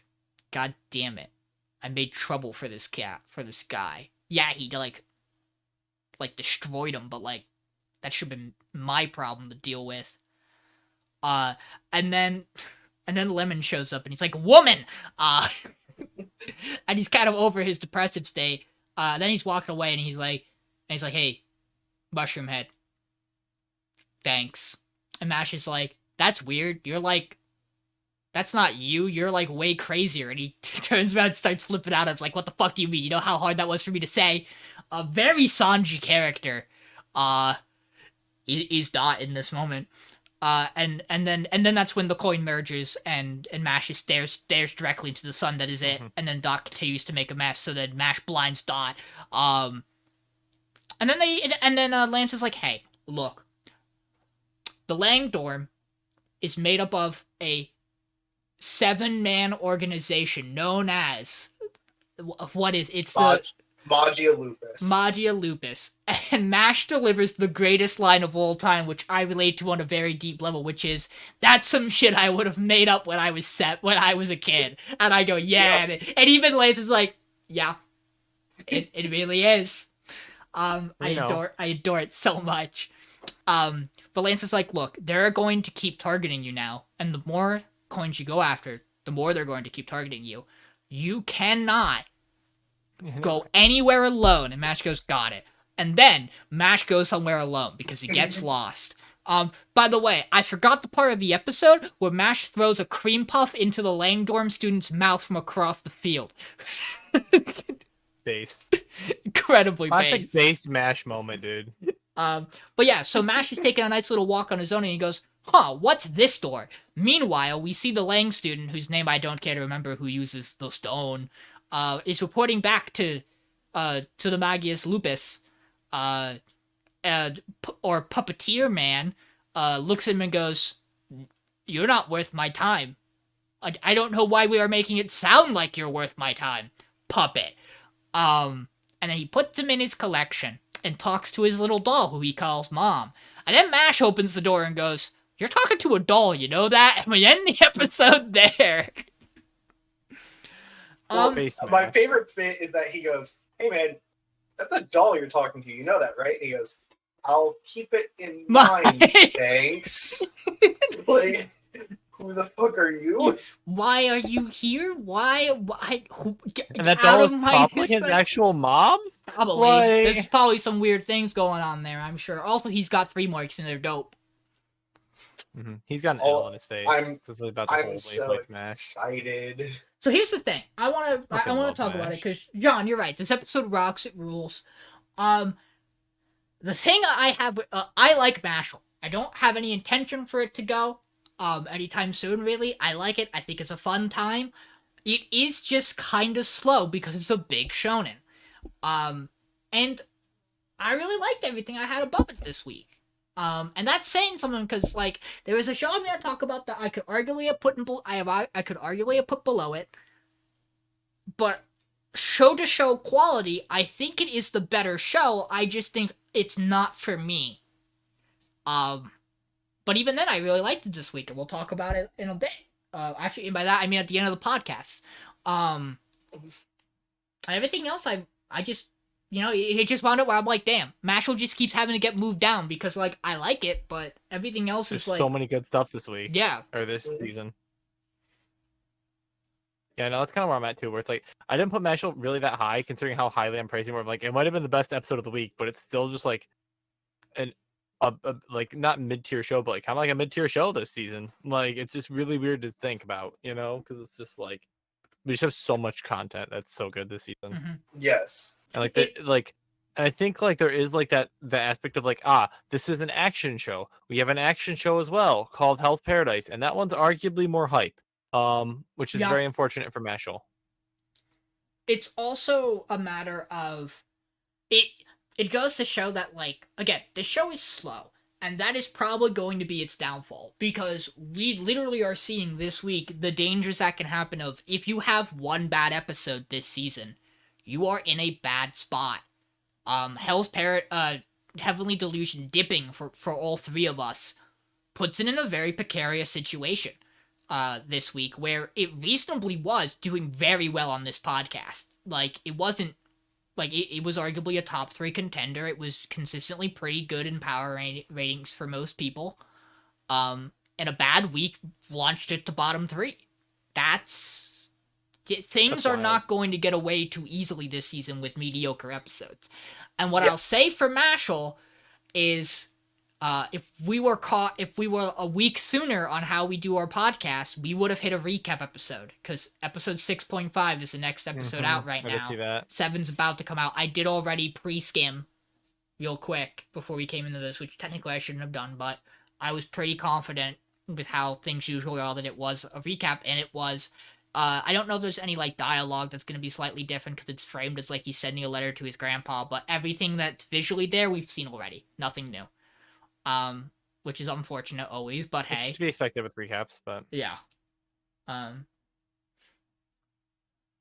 Sucks that it's there. We should hopefully have episode 7 out for next week though. Before we podcast. But yeah, like that would probably have been maybe. There's like a small chance where that might not have been able to be a big enough nail yet for it, but I mean, I think doing nothing in a week with what we have left, it's probably good enough it's tough to go if that would have been where it was next week. Thankfully it's not, so we'll see, but yeah, fortunately it's a decision we get to make afterwards in retrospect. Yeah. And not when we had to make like actually, basically. Mason, what are your thoughts on Mashle this week? It was really good. I really liked it. It's just a matter of, like you said, every show above it, I just liked more. I enjoyed what Mashle did. It's just like, I think our top 3 were really good this week. Or at least my top 3 were really good this week. Yamada was really good this week. Skip and Loafer came back to me liking it again. So yeah, I enjoyed it. It's just, it's tough competition. Mm-hmm. Steep. Speaking of that, tough competition, look at image, make kettle sound. John, talk about Skip and Loafer this week. Skip and Loafer was an interesting episode because we had first it was a phone call with Fumi and Mitsumi, where Fumi's just like, Mitsumi, listen, we're both in high school now. I gotta tell you about this. There's this guy. And like my heart beats fast when I'm around him. I don't know what to say, and I'm really nervous. I think I'm in love, and it's very crazy. And she's like, "Wow, that's so amazing! Wow, oh my god, I can't believe that!" And then goes, "Oh fuck, it's exam time! Fuck that shit! I don't got time to think about love." The mood. And then has her own little argument with her friend Sasuke, because not Sasuke, Shima. Sasuke Sasuke and Miyano just dripped in because I saw so much this weekend at We saw a lot of Sasuke Gay, Miyano gay, merch at gay. ASEN. Continue. For gay. But so basically she's in class and he's not there. And everyone's like, "Oh, he just probably wasn't feeling well and just called off for the day." It happens sometimes with him. She's like, "That's not very responsible of him. That's wild." And the next day it happens again. She's like, "Man, what if he actually is sick?" And he shows up halfway through and is like, "I just kind of overslept. It's the seasons. Gives me like a headache." And she's like, "Huh." He's like a delinquent. Oh, what am I gonna do if he's a delinquent? And he like has this like weird daydream where he's just like outside on a bike in like a biker jacket, and it's just like, "Give this to the teachers for me. I quit school." This Like, scene who is so cares? funny, dude. And he's like, he's not even like the bad boy demeanor. He's still in his like casual, happy-go-lucky guy demeanor, but he's just like, "Give this to the teachers. I'm over it." It's wonderful. I discovered But then what he it shows means to up. feel the wind on my back as I ride with my bike. Yeah, but then he shows up and he says hi to her and she kind of just like gives him the cold shoulders stuff. And so they have like the majority of this episode, they're kind of like having this almost argument with each other where like she's like, "Why'd you skip school?" And she's like, you really shouldn't do that. And he's like, "Hey, get off my case." And repeat something that she said at the entrance ceremony to him, where it's like, "Maybe to you that is, but it's not to me." And then they both have these moments where they're on their own. They're like down. They're like, "Man, did I fuck up here? I mean, maybe, but like maybe not. I feel like I was in the right?" And then they both have these moments with their friends where they're like, "I feel like I messed up." Where his is more direct. He's like, "Hey, I was talking to this girl. She got mad at me. I don't know what to do about it." And his buddy just goes, "He's talking about his life now. That never happens." Meanwhile, Mitsumi is like, "I need to confront someone who can help me with this situation. I'll talk to the one person who's most reliable, the redhead girl that hates me for liking Shima-kun." And she gives her the most passive-aggressive advice of just like, "Maybe you should just let it go. Maybe you're in the right." And she just goes, "I'm not helping you on this. You got to figure this out yourself, smarty." But then she has like this, "Listen, it's not me. It's a friend I'm talking about." And so then they both kind of talk to their friends about it. Her other friends come over and comfort her. Very cute moment where she's just like, "It's me, your friend. Let's eat lunch together and talk about life." And she's like, "Nope, we're good. I'm done now." But then they finally confront each other and kind of talk about it in the stairway and go, "Hey, my bad." And they're like, "No, it's my bad.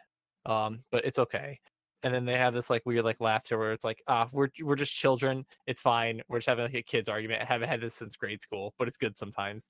And then she goes to walk away because she's getting nervous and thinking about like, "Wait, my heart's beating fast. I don't know what to say. I want to get out of here." And starts walking away. And he grabs her by the hand and goes, never mind. It's fine." Tea And kettle so they kind noise.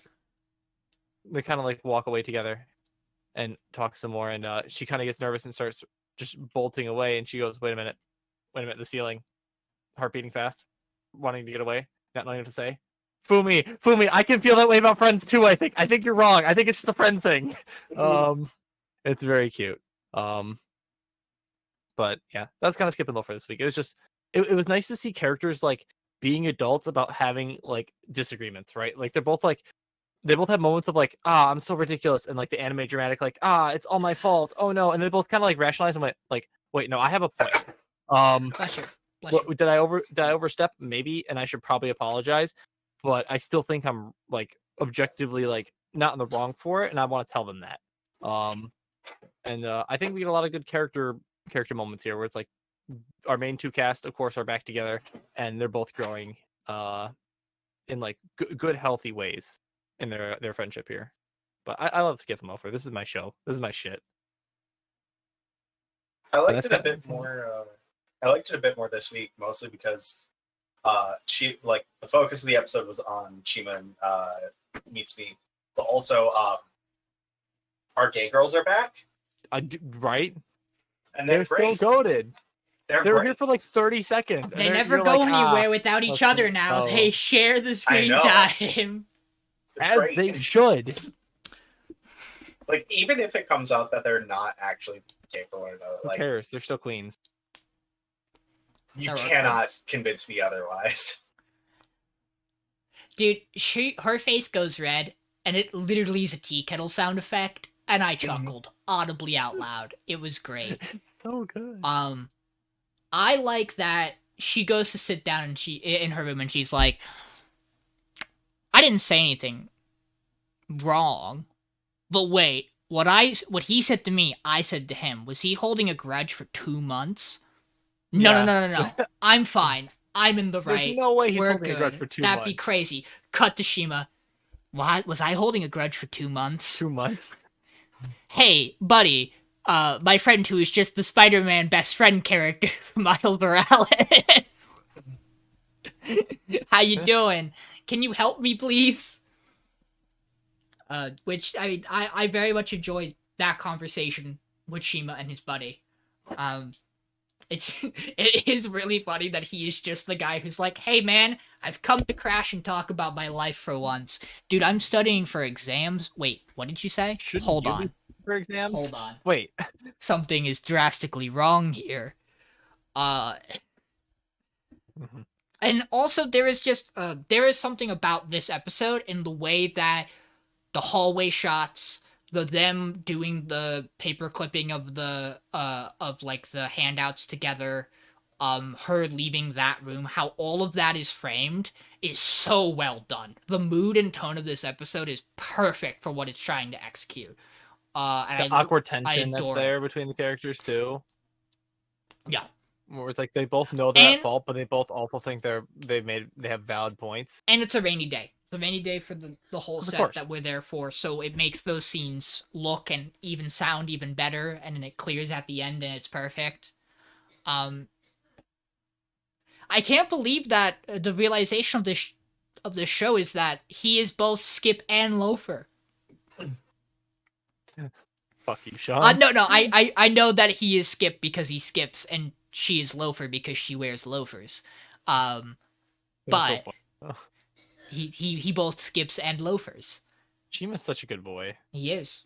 But also, like, what you got going on there, bud?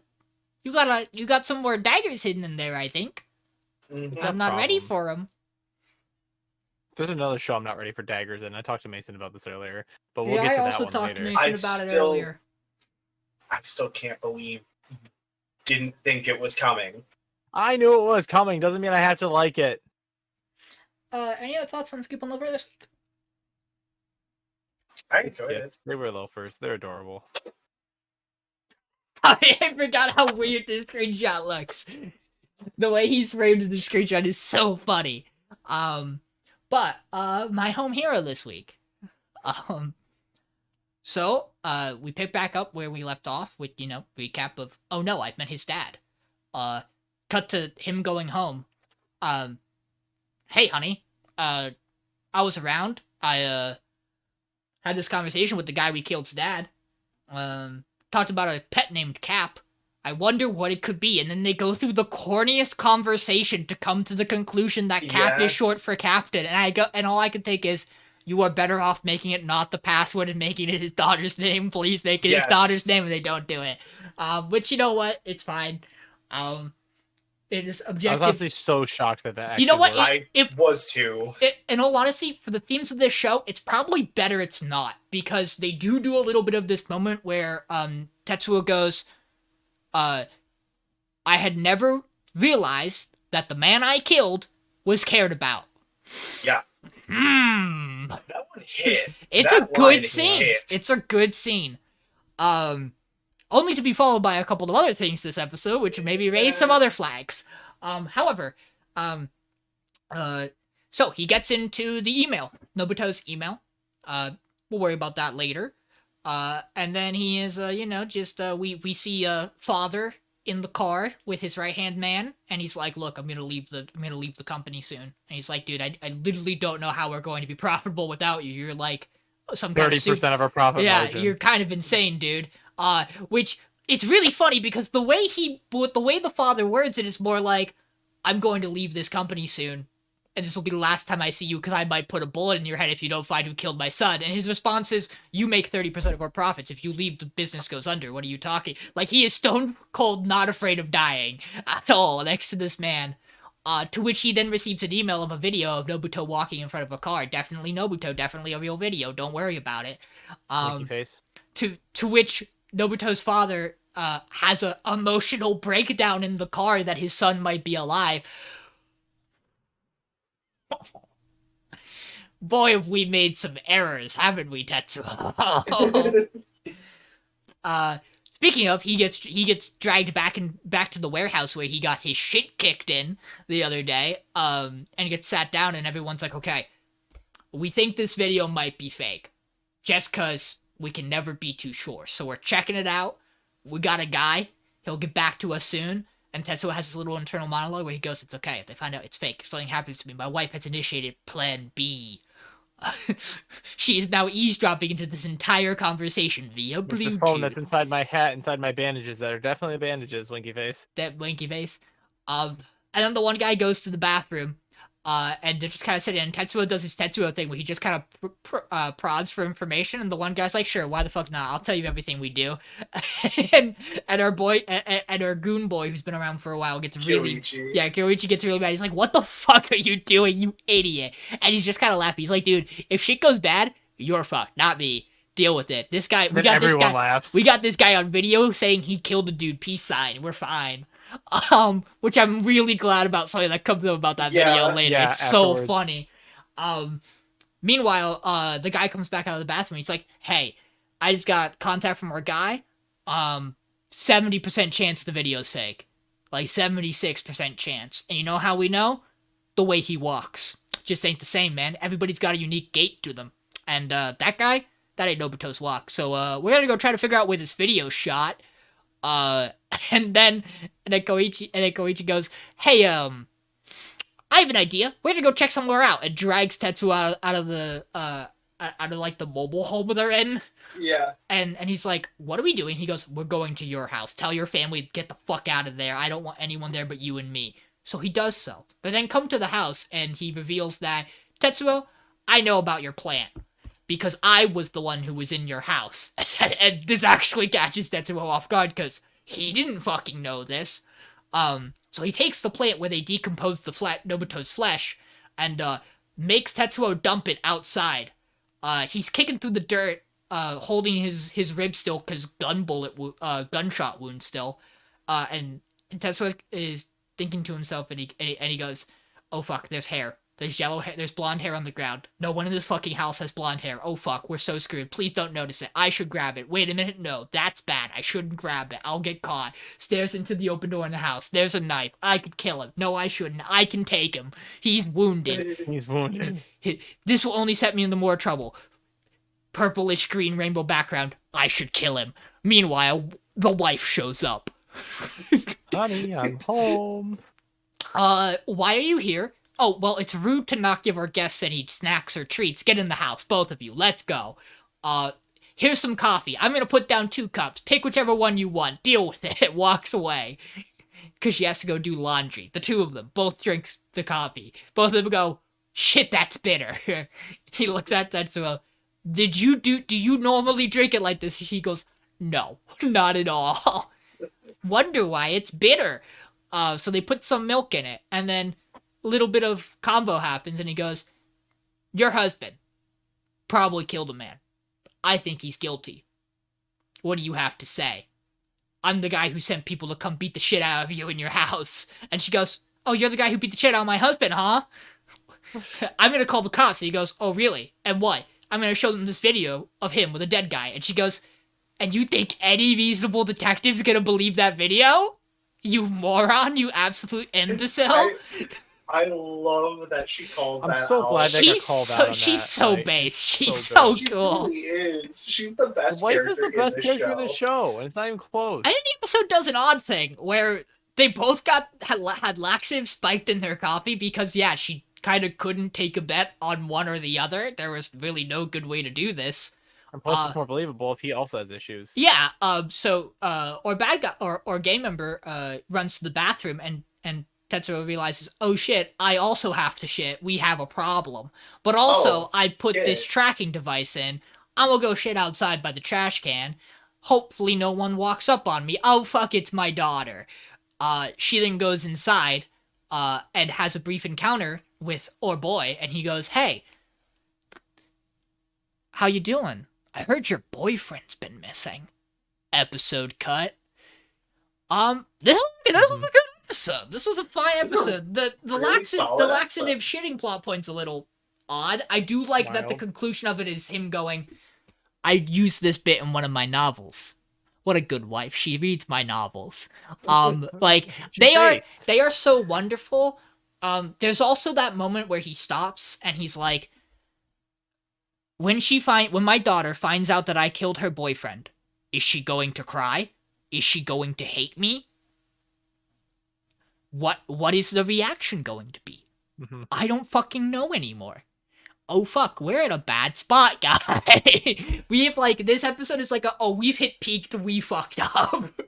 Yo. The realizations are starting to seek in of, uh-oh. There's consequences for my actions.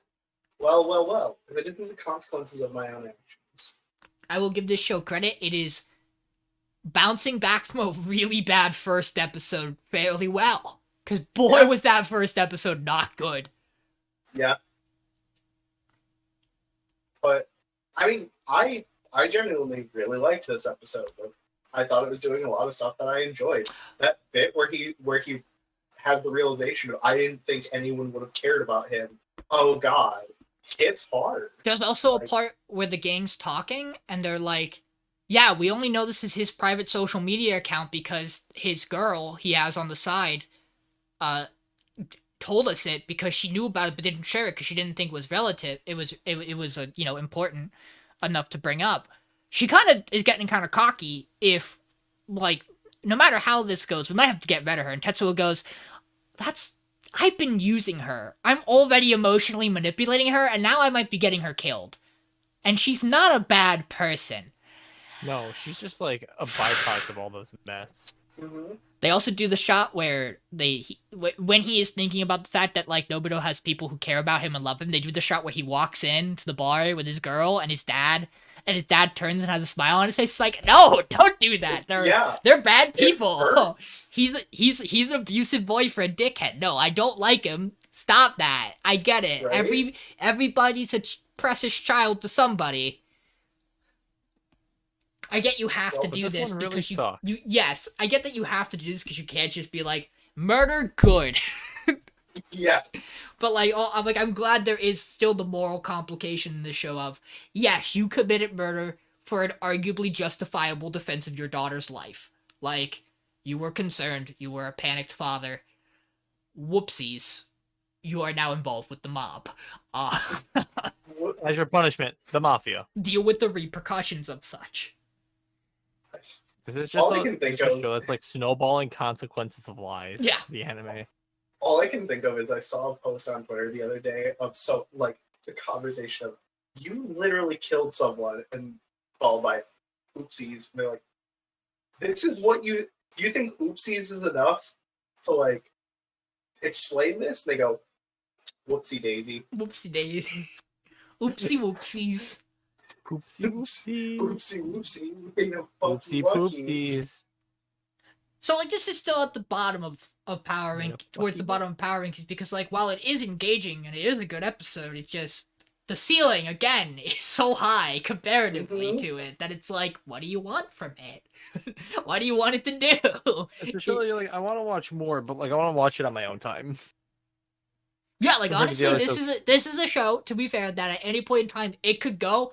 I could put it aside and I could just binge the rest of it. Yeah, that's it's like I just want to see what happens. Like who else? This guy's gonna murder someone else. It feels like he's just gonna kill somebody else. He gets so close to it. I really thought he was gonna do it. So hard not to murder everybody else. I thought he was gonna go, wait a minute, why do I need a knife? And just pick up the soil pot and just... Yeah, I thought so. I thought he was gonna soil pot, but then we saw how much he struggled just getting the soil pot out there. Which legitimately, those things are fucking heavy, and he is a skinny ass dude. Well, but also it had the soil in it, yeah. That also had formerly the flesh of Nobuto. Yeah.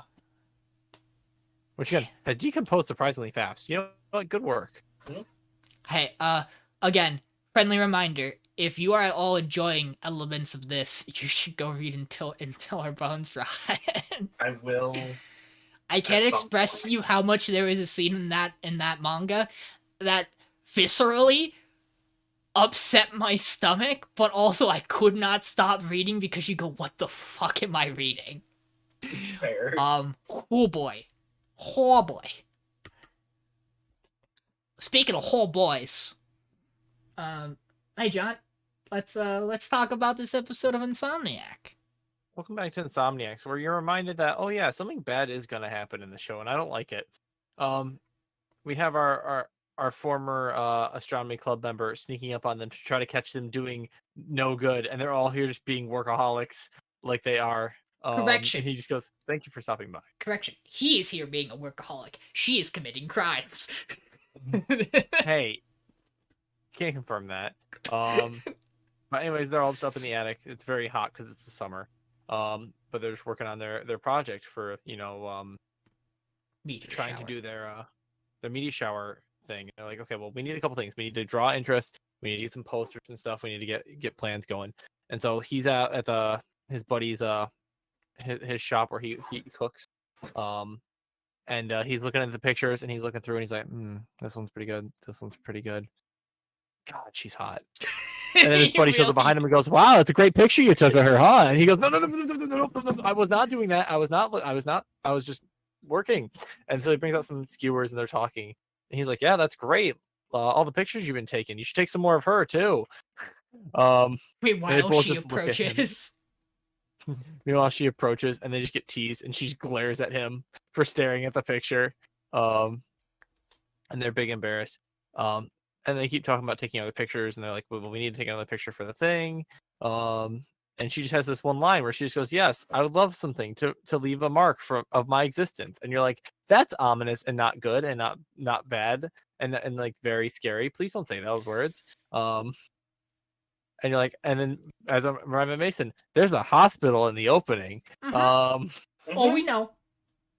And so we've been talking about it. Instead of the plan is, okay, we got to get people to design a poster. So they talk to one of their friends who's really good at art.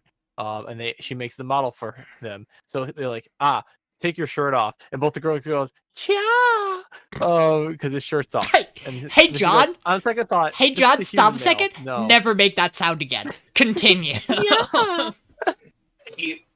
That's the second time he's done something like that today. What? Continue. I don't recall the first, but either way, she has them pose in this like little dancing pose. Don't remind me of it. Anyway, he draws them dancing, and it's very cute, and they're in this beautiful dress, and there's like the stars in the background. Very cute poster. And so I'm like, well, we got to get it around town. So he tries to convince the jock girl, who's like, "Nah, fuck you," and he's like, "You know what? Fuck her. I hate her." She does some kind of sport. The toxic girl, and then she goes to the softball girl, who apparently sucks at softball but still wants to be a pitcher. And so she has him help her practice, and she throws exactly one strike in like 13 pitches and goes, "Yes, that was successful practice." And for some reason, it's that classic like, I've been exercising, so my face is scratched up, and I'm like, this is softball. What did you do? Trip? Like, it's the dirt from moving around and like doing the arm thing and pitching. It's the dirt kick up. The arm thing. Yeah, as you do in the soft of the balls. The soft balls. And basically, they get a bunch of people to help with the group, and then finally the other girl just goes, "Hey, I don't want to be left out." And then the softball girl just goes, "See, told you."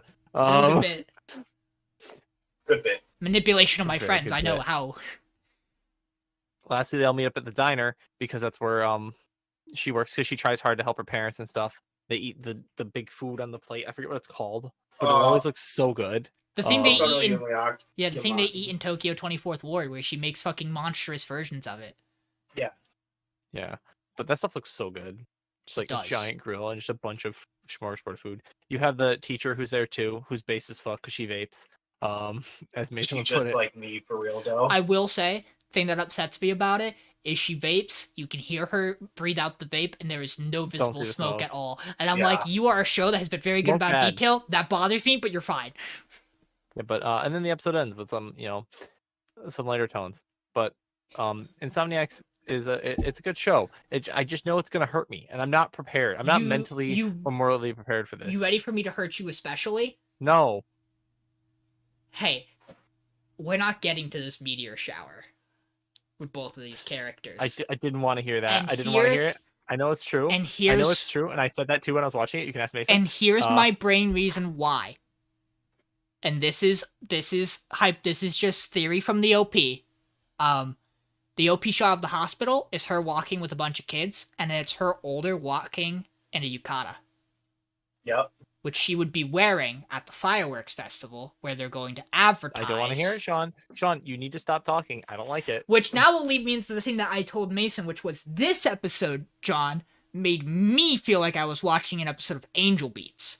Because you get all these moments where he's slowly interacting with her friends, and you're starting to realize they all have these problems. Because there's an implication that the artist friend was submitting stuff that used to win competitions, and she's like in this weird like place where she's just not as confident to want to do things Artist right off the block. bat. Yeah, like they make the point where it's like she didn't want to ask her friend to do it, like, and his buddy's like, well, that's because everyone kind of a friend understands that their friends have things going on, so she would know, she would have a reason maybe to be hesitant to do it, whereas you can just go up and ask.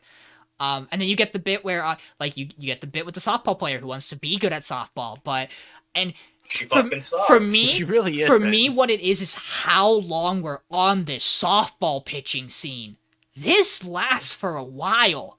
I do. Yeah. And like, I'm like, this is weird. Like, it's fine, it's okay. There's nothing wrong with it in the grand scheme of things. And then you get to the end bit with her family where they're like, yeah, she works really hard, comes home, helps us, always been pampered. Almost like it almost makes it feel like they're setting up. And then the teacher says to him when they're outside, your tiresomeness might eventually be a trait you can use to your advantage, or some sort of a skill that will a helpful tool It's a that will help us later. Surprise tool that'll Cool, come that'll in help later. us later. And my brain just has this thing where it's like, she is going to die, and this is going to turn, or she is going to get into a critical state, and this is going to turn into I made a promise with her that I'm gonna help her friends, and I'm gonna do what we wanted to do, which is save the astronomy club, take that good ass picture. And like, my only worry with that is that if that is where this goes down the line, I think this show pulled the trigger too late on the building the other characters. But I also think there's a very good chance that's absolutely not where this show is going. Something I'd like to point out, by the way, that I found out today, this show had a special in 2021. So this manga has been going for a while. Interesting. Dang. Because I was adding it to my Annie list, and I was like, why does this have a special? Why am I getting Horimiya vibes? Why am I worried? John, the other thing I mentioned to Mason was that when I watched this episode alone, I audibly went when she goes, you should take some pictures of me. And my brain immediately auto-completed to, they will last longer. And then she delivered the next line, and I went, no, wait, go back. Wait, no, I didn't mean it. Wait a minute. You showed them about that. And then she walks into the street, and all I can think of is, I was wrong, by the way. It is a 1-minute special animation promotional video because to celebrate the 7th volume of the manga. huh. That's cute.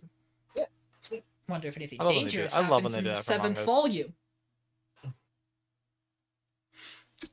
I'm sure nothing bad happens, guys. Like it's probably definitely fine. I am, obviously had the show a lot higher last week. Again, that's more so just because I think other shows this week did more and had a lot going on. A little bummed we just kind of cut the camping trip after the beach scene. They didn't get in trouble. It felt really odd to just like, because it felt like we were building up to something. It felt like we were building up to like this like burst from him where like the teacher would be like, where were you? What were you doing? That camera, and like we were going to have like a Persona-esque confrontation with an authority figure about like, you don't get what I go through, like this is something I'm passionate about, and like maybe another teacher intervening and just letting it slide. But like there's so many odd things that got built in that like episode and a half lead up to the camping, where it's like you got this guy who knows he's out late and like is using him to like get like to look better in front of everybody on this camping trip, but also is making sure he can't sleep. Like it's just really odd to have no conclusion to that. Mm-hmm. It's fine. What we get is still enjoyable. I like this episode a lot still. It's just a weird like dichotomy, I guess. Astrology alum being like, oh, so you're gonna go plan a training camp alone, the two of you, and you're trying to invite me? No, I want no part of. I want no part. Just make sure you train and you're not boning only all the time. He's like, what do you mean boning? I would never bone. He's like, yeah. Good talk. She is wonderful, and I hate They're that both- bad things are They're going to both happen. wonderful. They're not bad things gonna happen. She's gonna be fine. Trust me. I'm an expert on romance animes. They always end happily. Haha. Smile. Look, I'm just saying, if we get to a scene where something happens to her and the ED just slowly removes her from every single shot, That would be wild. What show would do that? yeah, crazy. Who would guess? Or who would think? Who would have thought? It is, John, by the way, so crazy because one day I'm going to make you watch another and you're going to get to the ED of it and you're going to go, no, they're not going to, and then you're going to realize, They're not no, gonna they do the don't, thing. they don't do the thing, but it very much feels like an ED where they It would feels do like that. They would do it. It very much feels like they honestly probably should have done it. Just roll the ED backwards and it just the characters who are no longer alive aren't there. Yep. I hate those EDs. The I love them, ED. but- right. Here's the thing though. I think side tangent. I think when shows do that, when they fuck with their OP and ED like that, that shit rules. Because Face as fuck. the two that stand out are obviously Angel Beats and then fucking Erased. That erased OP swap is so good. See, the one that I think of is JoJo's because JoJo's does that actually twice. Yeah. I do know about the part 4 one. There's the part 4 one, and then part 3 also Oh does god, the part 4 one is so fucking it. good. It's so good, dude. I hate it. Dude, the erased one is just like, oh, it's all there. It's all written It's right so there. correct. One day it'll come up on AMK. One day. I love that Sean's in on that, you know, where it's like, yeah, one day this will be an AMQ. We don't know when. I don't play it, but I'll hear about it one day. Other thoughts on Insomniacs outside of my crackpot theories? I like Insomniacs. I'm scared. It's good. I like that show. I'd like to be worried about that show.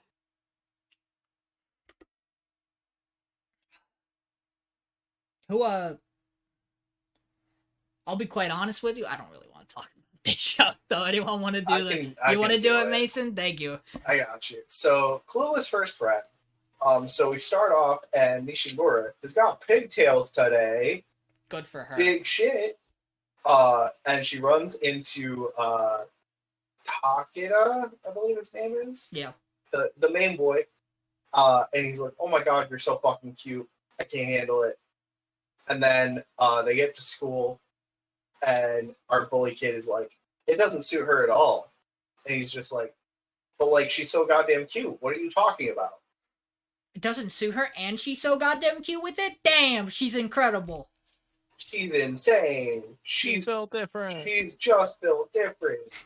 And then we cut, and then we have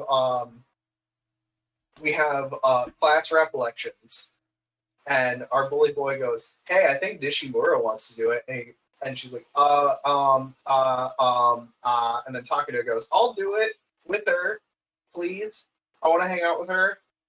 And then they're like, "Okay, cool." And then our bully girl is like, "I'm into Takeda.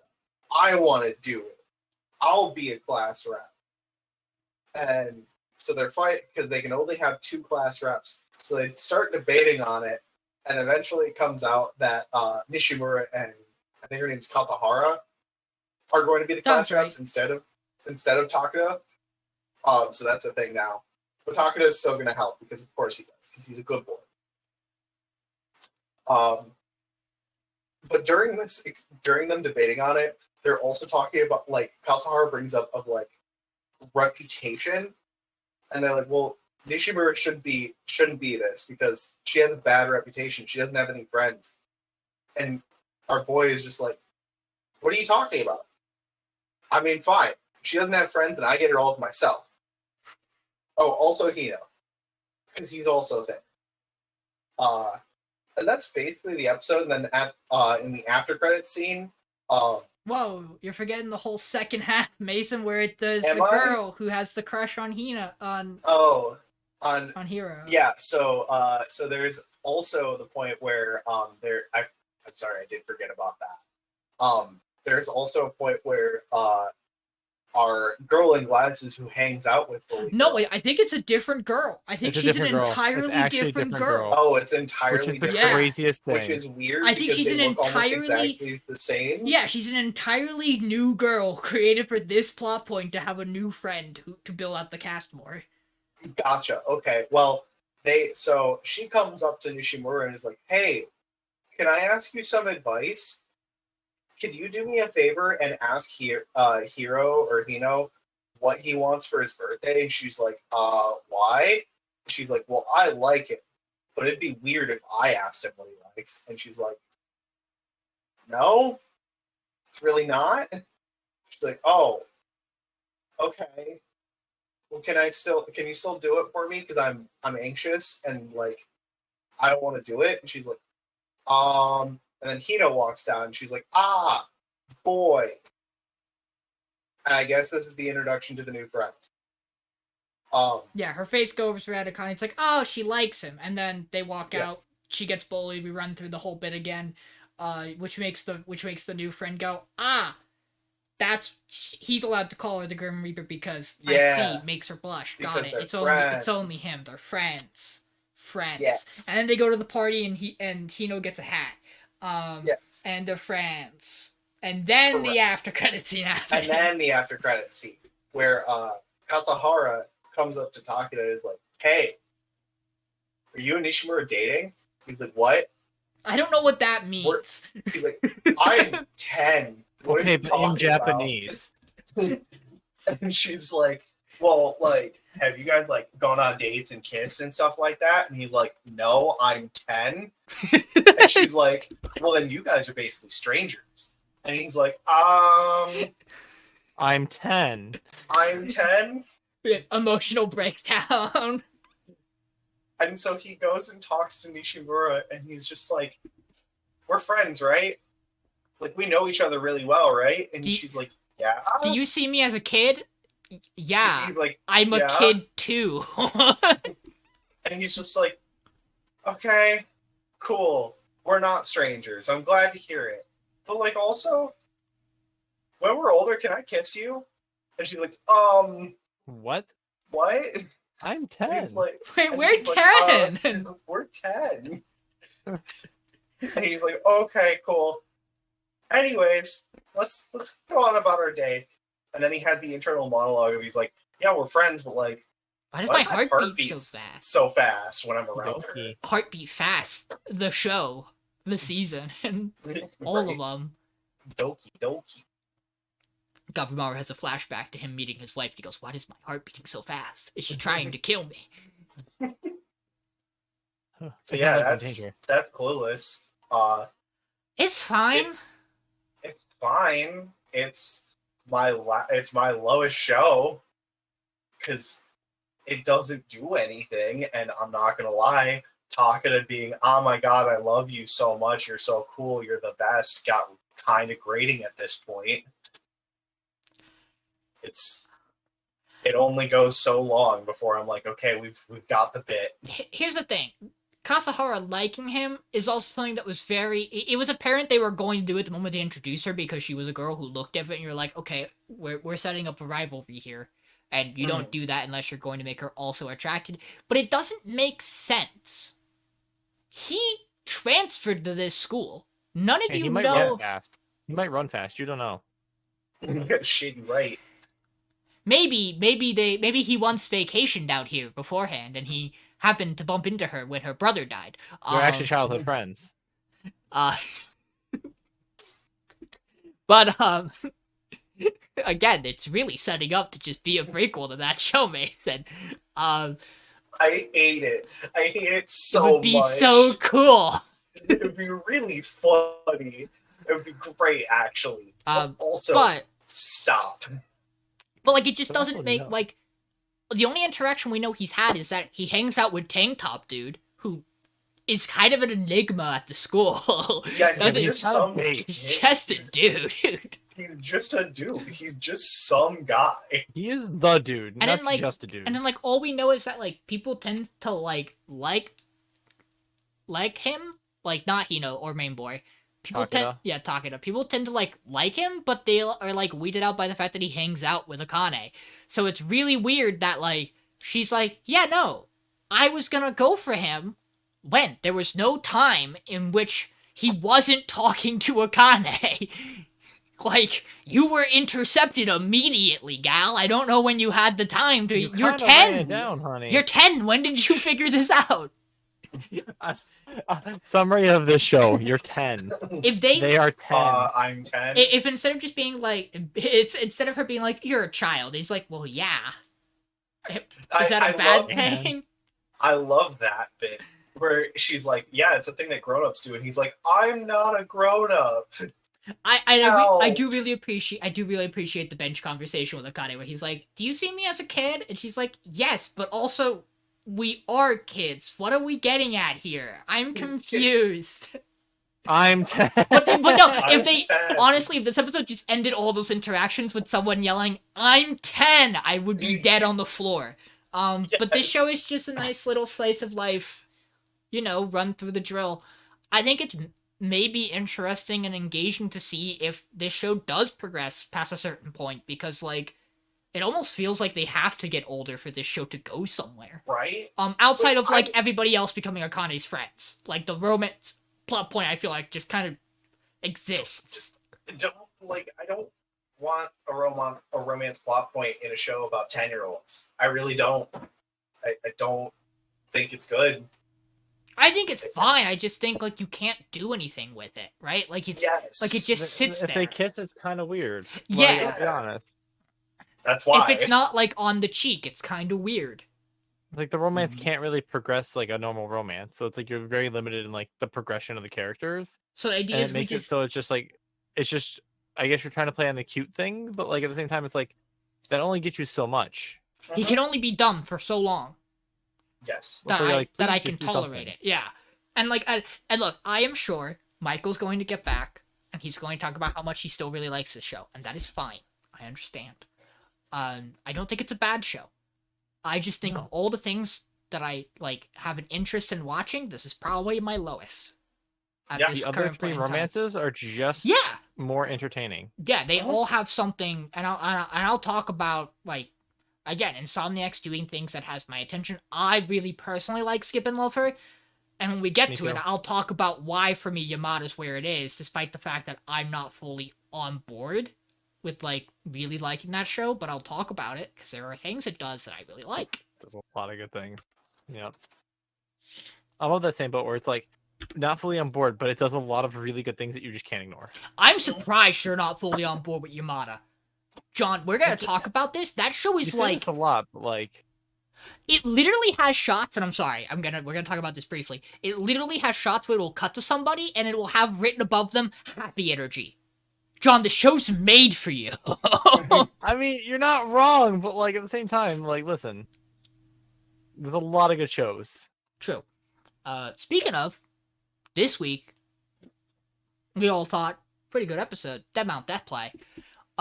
It's time to visit the family. We get introduced to the family. Misaki is disguised as just a gal who they are running with the story that Polka saved her from jumping off a building and taking her own life, which, yeah, technically, I guess you're not technically lying. It's one of those weird little loopholes. I do like how awkward or Corpse God in Polka's body seems to be as she tells this story. He's like, that's kind of not at all how I know anything about it, but sure, go ahead, queen, go off. And then we get it, and then it becomes very apparent because they show us a family tree, thank the Lord, that it is the grandfather, it is the grandfather, the head of the house, who is Polka's dad, but grandfather for most of the characters in this show. It's Polka, who is his second son, who he had 20-some years after his other child. 30. Yeah, so you have this older guy who is the father of the twins, and the dude who's the head of the corporation, and the woman who's dead. They're all siblings. A very important distinction there. That, like, it's an older sister who's died, not a mother. Though I don't know if we don't get to meet any of the two parents, any of his We don't get to meet Polka's brother or his sister-in-law because they are away overseas doing business. Because they are healthy and active and that. There's also this weird dude Polka doesn't know who's here about pharmaceutical stuff. We get to meet another one of the sisters, who is Anit, who really likes shark movies, and we get a Sharknado reference. This bit is actually really funny, and I really like her. Oh, good. We also get to meet our corporation guy's wife. She's Kiri? Yeah, she's a little. I don't know if I fully trust her because I don't trust him. So I don't really trust her. But she seems nice so far. We get a conversation where she's welcoming Misaki into the family, and he's like, "Hold on, that's a little presumptuous of you. We don't know what she wants. Right now, you're welcomed as a friend of the family." It's like, I don't like the way you did that. You're weird. I mean, I like how he did that, to be honest, because it's one of those things where it's like, no, like, we shouldn't assume that they are in a relationship right now, and I appreciate let me rephrase that. I like what he did. I don't like the way in which he looks as he does. He has this aura to him that just makes me not like him. He's like a Yakuza side character who, like, I don't know if you're supposed to be good or bad yet, because the crimes you are committing are questionable. And then Dad comes out. He is both the frailest man and ready to kick your shit in at the drop of a dime. He's so cool. He's so based. He comes out and the stranger here is like, "We gotta talk business," and he goes, "I am retired. Get the fuck out of my house." And he gives him this menacing boss family glare, and the guy runs away, to which he delivers a really baseline afterwards where he goes, "Don't look at me like that. If it was really important business, he would have expressed it, and I maybe would have given him time," which is really cool of him to be like, yeah, if it was something like drastic and dire and like urgent, we would have known, and he wouldn't have run away like a little pussy. I don't care about him. Polka, come here. And Polka's like, "Hi, Dad. Sorry I left the house." And his dad's like, "No, idiot. Say you're home." And I go, "Oh, no. Not that. That's so good." Oh, no. He's based. "Come talk to me in a room halfway across the estate." Because based on how this shot works, they really do move halfway across the estate. Yes. And they start to have this conversation where, Polka's recapping everything. And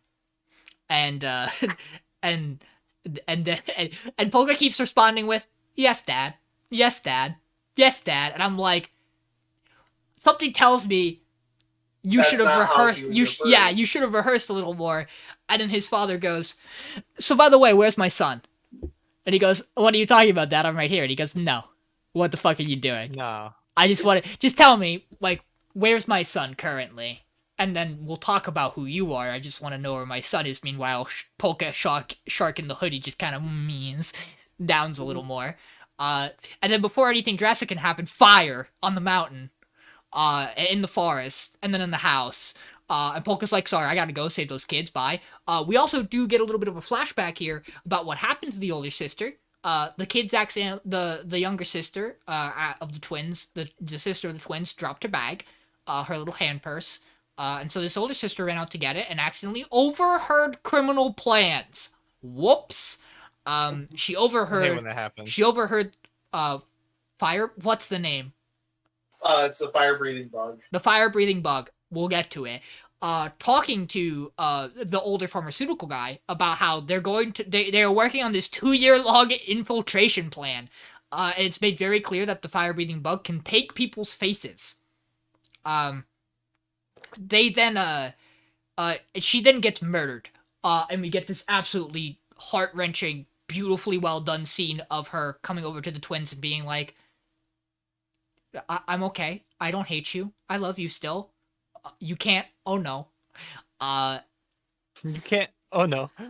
And the fact that her spirit is orange and like is so twisted and distorted like it's burning is so well done. The kids are currently trapped in a fire in the house, and they're being led by one of the house aides. As everyone else has gotten out of the house by normal exit means, this guy's taking them to the basement. At which point the sister of the twins goes, "There's no exit here," and he goes, "Oh yes, there is. I've been making one. Time to die." And then Misaki goes, "No," and kicks the fuck out of him into a wall. Yeah. At which point the kids are kind of just like, "What?" And she's like, "Go," and they go, "Okay." And then Fire Breathing Bug is like, "No, I got bad news for you. They're gonna die. The whole place is on fire. And you know what? So are you. Also, you kicked me really hard. Are you, like, not human?" And she's kind of like, giggle, kicks him again. No, kick. She also knocks off his disguise, and he is, a Yu-Gi-Oh villain from the Battle City arc. Legitimately. High strings. Yeah, legitimately, yes. That's all I could think of was strings. He's terrifying looking. Meanwhile, in the city, our detective boys are consulting a former criminal about the current ongoings. They go to talk to, what the fuck is the cool-ass name they give him? King Solitaire or something like. It was something to do with Something Solitaire, yeah.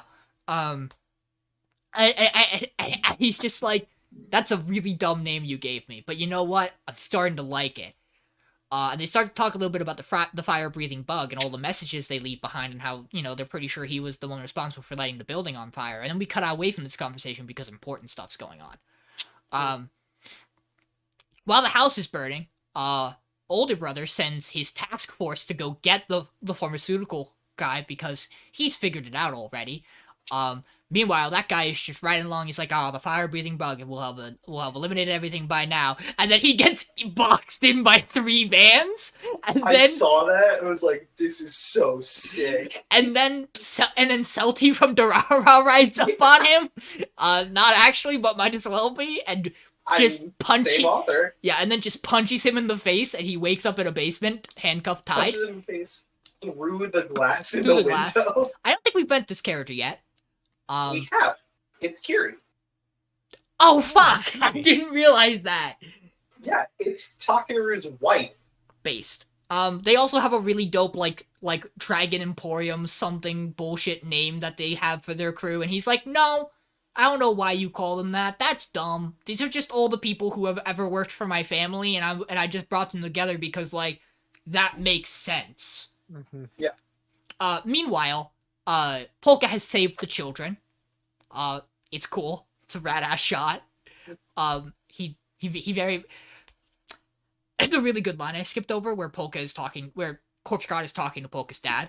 And he's just like, "I want to know where my son is." It's when he says, "You should say you're home." And in Corpse God's memory, he flashes back to when he was a child, and he's like, "Oh, this is what a dad should be like." Ow. Yeah. We get to, everyone's now outside. The kids are outside. Fire-breathing bug has escaped, and Polka walks up behind a maid, who is very clearly the fire-breathing bug, and Polka goes, "You can't hide from me. I can see your aura."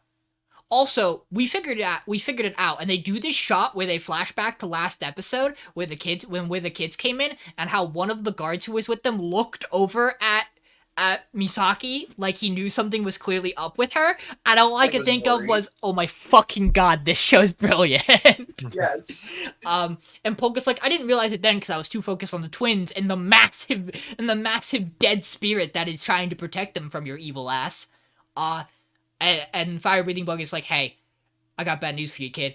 You're afraid of fire. Get fucked." And Misaki and him are kind of just like, "What do we do about this?" And then Lemmings emerges from the wall and plants the dude's face in the ground and then leaves. He just does a little, and they're both just like, "So he doesn't want us to talk about this?" Destroys bad guy. Holds finger up to mouth to indicate don't say anything. Leaves. Question mark. They does not elaborate. They They then kick the shit out of the pharmaceutical guy and explain that, "Oh, the fire-breathing bug, he's already been arrested." And then we cut back to the conversation in the cell with Solitaire Man. And he's like, "Yeah, but all the information you've been telling me right now, you're lying about. Because I know the thing only you know. which is that there's a second part to the message he leaves, and there's kind of this moment of like, what the fuck are you guys talking about? And then we cut to the cop car where the fire breathing bug is, and he's not the real fire breathing bug. And then the car explodes, and then we cut to a gothic lolly standing on a bridge with an umbrella. That says fire safety on it. It's so funny. I love it. It's so It's good. so This is my good. shit. That's my shit too. Both bits. It's also genuinely kind of terrifying, the scene that happens in that cop car. Yeah. Because he sees the writing going on the roof of the car, and we see the second part of it, and then all three people that are in the car with him start glitching out almost and looking at him with like blank faces and saying like skippy dialogue. It's really weird and really kind of terrifying. Like the fake, you're the fake Also- firebug. Also, I am a sucker for ominous female characters singing very soft lullaby-esque tunes as they commit mass murder. Thanks, D. Gray Man. Right? God, I love Road. Happy oh, God. Well, no, I'm a sucker for this exact trope. There are a couple of things that get established in this episode. While Misaki's fighting, the fake fire-breathing bug, there's a point where he's like, "Oh, you're not exactly like me," implying that he has some weird, like, magical thing to him. Or like, not quite magical. There's an odd distinction he makes that, like, he got his powers from something. And then in the jail cell conversation, Solitaire makes it very clear, no, the guy who's been faking being the fire-breathing bug, he's not a person who's just overcome the cap for human strength.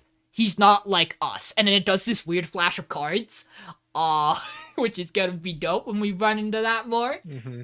Yeah. This episode is really good, man. Also, its I soundtrack slaps. Holy Yes. shit, dude. It's incredible. And then at The the show's end, just good. you just have like, I like to have the callback of like lemmings just coming out of nowhere at the end of the episode, and you're just like he just stops and just like, wait, there's someone else in there. Oh, hi. Oh no, don't say anything. Bye. Okay. Refuses to elaborate.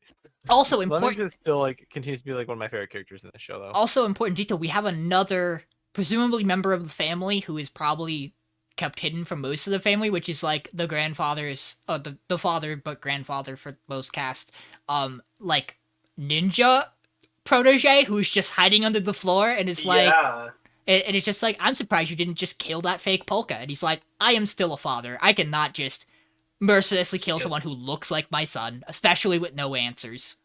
It's the Maze Hughes effect. She is in the intro. She is in the intro, however, which is something I Maze noticed Hughes this episode. Is she, her and the other sister who likes sharks are both in the intro together.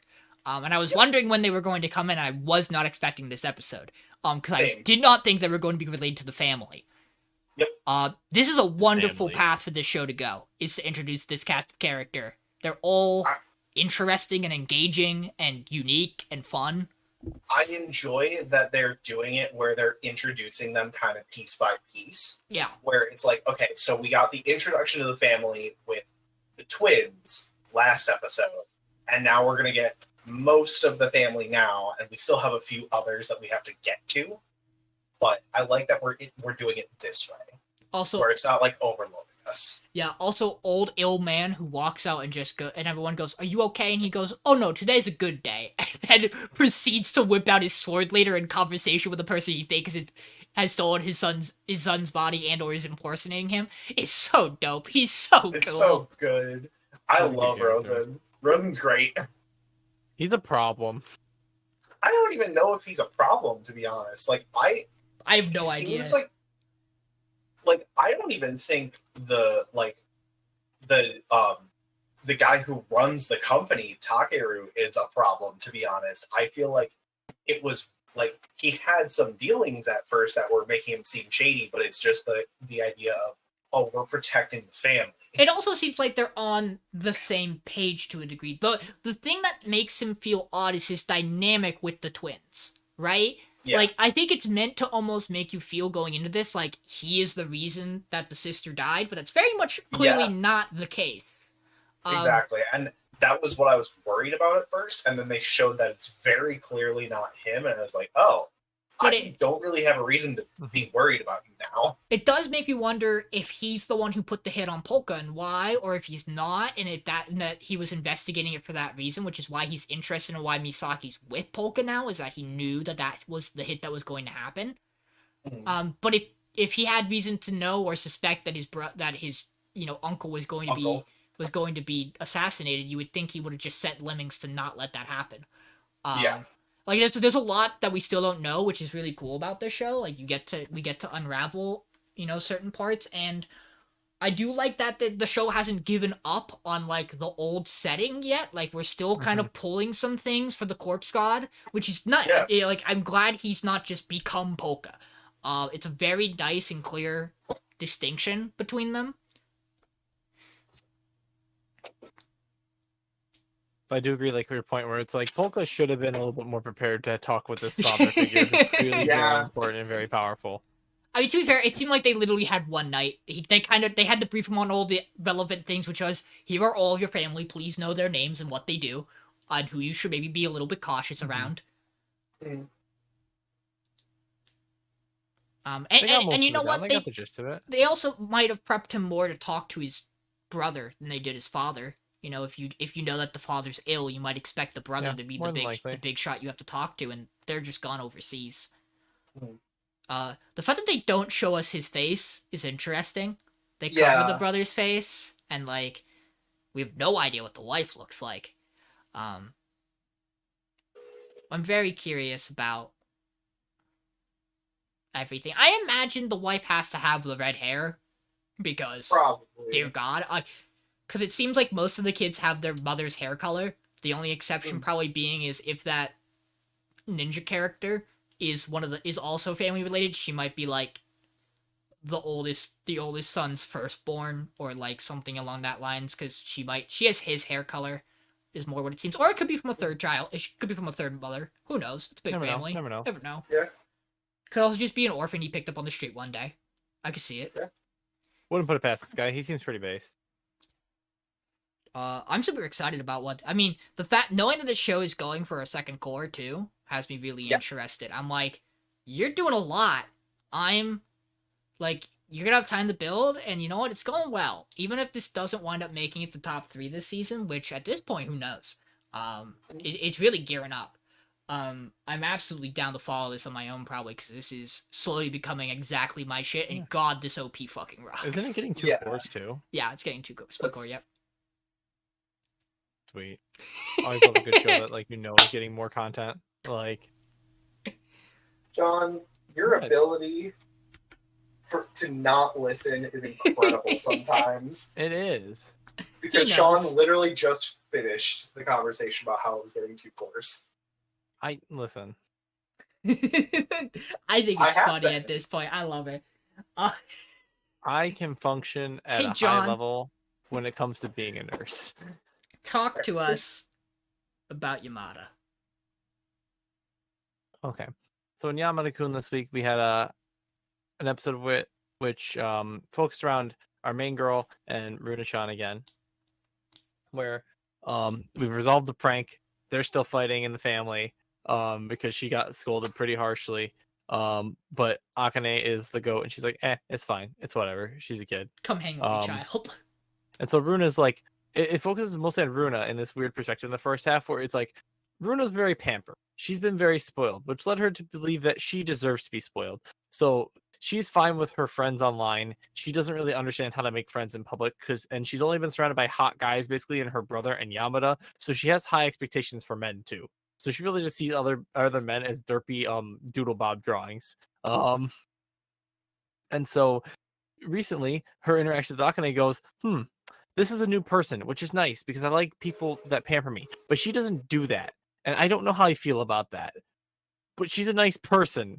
So I feel like I should learn more. And so she starts to see how Akane handles like with her friends and stuff, and like is able to balance, being with somebody while also talking to other friends and having other responsibilities and stuff, and not just honing in on the it's all about me thing. And so they have this weird friendship. And Akane is now playing a lot of FOS. Yamada finally friends her, which you think would have been earlier, but at the same time you realize Yamada W. totally wouldn't friend her. She gets a Very big dub. W. And then she's like, Yamada, look, I got my boots enchanted, and he's like, you're a fucking fighter. Why do you not have vitality? You have intelligence, which clearly you do not when it comes to games. You need these gems, not these gems. She's like, shit. He's like, you just want my old stuff. Like, you can just have it. It's low level. I don't need it. And she's like, nah, I know where it's at. I'd rather just do it myself. It's a personal thing. And he's like, respect. And so Akane's having her friend over, and she has Runa-chan over. And there's this fun interaction where she's like, I just want to go outside and go meet a hot guy like that Yamada you're talking to. And Runa's just like, then go, leave. Let me have my Akane. There's the doors. She's like talking and ranting about like trying to find a guy and stuff. And Runa-chan and Akane are just like, so I go here I do this thing with the guild. I level grind here. Yeah, I got a level. Sweet. Let the damage dealer kill it. Like, yeah, let the DPS do the DPS. You can just do the tanking. Okay. And then she's like, hey, friend, you should play. It'll be fine. And she's like, no, it's fine. And so she continues to play, and then her laptop fucking explodes. I've been there. And so then Runa comes over one day, and it's actually Yamada that comes at the door, and Runa's behind him, and it's like, I brought a repairman, because Runa's older brother Ada calls him and is like, hey, Akane's computer broke. He's like, okay, that's my problem. Why? He just woke. You do computers. He's half awake. He's like, huh? He's half awake at 10:30 p.m. By the way. As you do. It's me. It's me and my sleep schedule. Except I work. And so he falls asleep, thinking about like, fine, I'll go over there. I'll see what I can do. So they have Yamada over, and we get the best part of this episode where Runa is completely lost, but she looks at them and takes a picture and says it to her brother and goes, you know what? They work well together. They cute. I also love how like Akane put an out of order sticker on top of her laptop to remember not to use it. You have the scene where Runa just goes, "Shouldn't you take down your underwear that's hanging at the window?" It's so clean, comedy, dude. The comedy in this episode is so good. And so she's like, "Hey, while you're working on it, you mind if I grab some snacks and like make some food and stuff?" He's like, "Yeah, that sounds good. By the way, your curry was good. I appreciate it." Runa's just sitting in the corner munching at a cookie, going, "You know, they're kind of cute together. Yeah, they're kind of cute together." And he goes, "Yes, please help them get closer." And she's like, "What do you mean by get closer? I would prefer a love comedy ending, thank you." It's like, yes. So are we all. And thus, Runa falls into the problem. Runa goes, love comedy. I've watched anime. I know what happens here. Okay, so what can we do here? So let's see. Akane. There's a weird pervy scenes where he walks into the bath. Hey, Akane, you gonna take a bath? Oh, my light turned off. And she's like, no, it's like 5:30. I'm making dinner. Like, I'll take a bath later. And she goes, Yamada, are you gonna take a bath? And he's like, no, I'm at someone else's house. It's so funny. She asks him. Yes. And then it's just like, and then she goes, the bread scene, running away with the bread. It's so cute. Akane, can I have a piece of bread? Sure, but won't you get full with all the snacks you had? She's like, it's not for me, and then just shoves it in her mouth, and she goes, okay, much. So the bit where she just like slowly eats it is just so fucking funny to me. I'm telling you, John, this show is made for you. And then finally we have the best part where she's just like, they just bump into each other, and it's awkward. Push, and just shoves her into him. And then she's like, why did you do that? And gets up and the hair like hits in the eye. And if like anyone's worried about like, that would never happen in physics, you have clearly not been that close to someone that with shit long hurts. hair. That shit hurts. Yeah, that shit hurts. And that shit, it finds a way. I have glasses. It finds a way to poke you right in the center of the eyeball. And you're just like, it's the worst. But then they have this really weird moment where it's like, oh, we're very close and this is very cute. Are you okay? And he's like, I need space. I need to breathe. And walks out to go get parts. I left my tools at my house. I live close by. It's fine. And they're like, but aren't you like 20 minutes away? It's fine. And then walks out of the door and they have this awkward like, well, that's kind of unfortunate and awkward. And then it cuts to the end of the show. I've never seen him act like that. Like the first part, Runa, I wasn't as sold on. Once they started introducing other characters around her with like Akane and like the friend character and stuff, it was funny. And then like the last like 10 minutes were fucking amazing.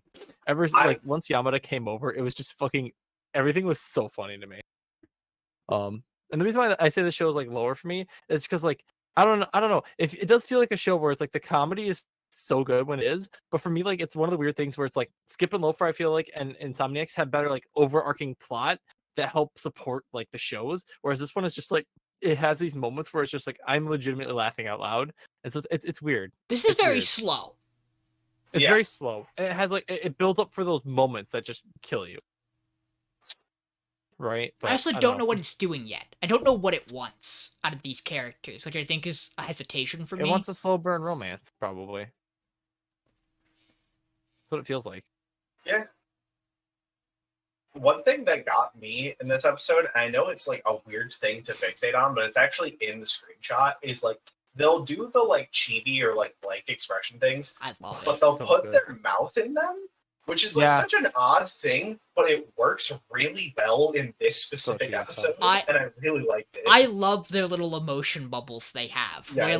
Where like she goes to take this photo and Yamada's like, okay, so your cable literally burning, like literally dissolving right here in my hand, and she goes, "What?" it's just over her Huh? head. Does not understand. And she's just like, yes, please I- fix. He's like, yes, I will fix. I also love the gag of Eita every single time he's thinking or doing anything, his shirt changes to match it. It's such a funny gag to me. He's His such a wa- character that just gets so into character that it would change like that. You know? It's like it happened last episode, and I don't think I brought it up, but there's a point where like his shirt actively changes from like a striped shirt to just having a question mark on it, and it fucking killed me. But I adored that his wallpaper on his phone is his character in yes, in the game, and especially because the way it's structured as the wallpaper for it, it's like a hello there, you and me together. Like she is handing you the message you just got, and that's actually really well done for someone Yes. who's as big of a nerd as he is. There is an argument to make that Runa changes so drastically as a character over the course of this episode, and that it's maybe too fast, but I actually think it's good that it happens, because she is so much more enjoyable in Yes. the scenes in this episode than she is doing horrible things to people. Oh, Runa is actually like she very quickly became one of my favorite Yeah. characters in this show because she's fucking hilarious. And also, she feels very real written for a young kid who's like in middle Mhm. school, because everybody in the school is like, yo, check out this dance. And then she comes back to Akane, an The- older adult, and she's like, hey, do you know about this? Have you heard about this thing on TikTok, Akane? And Akane's like, no, but that looks funny and fun.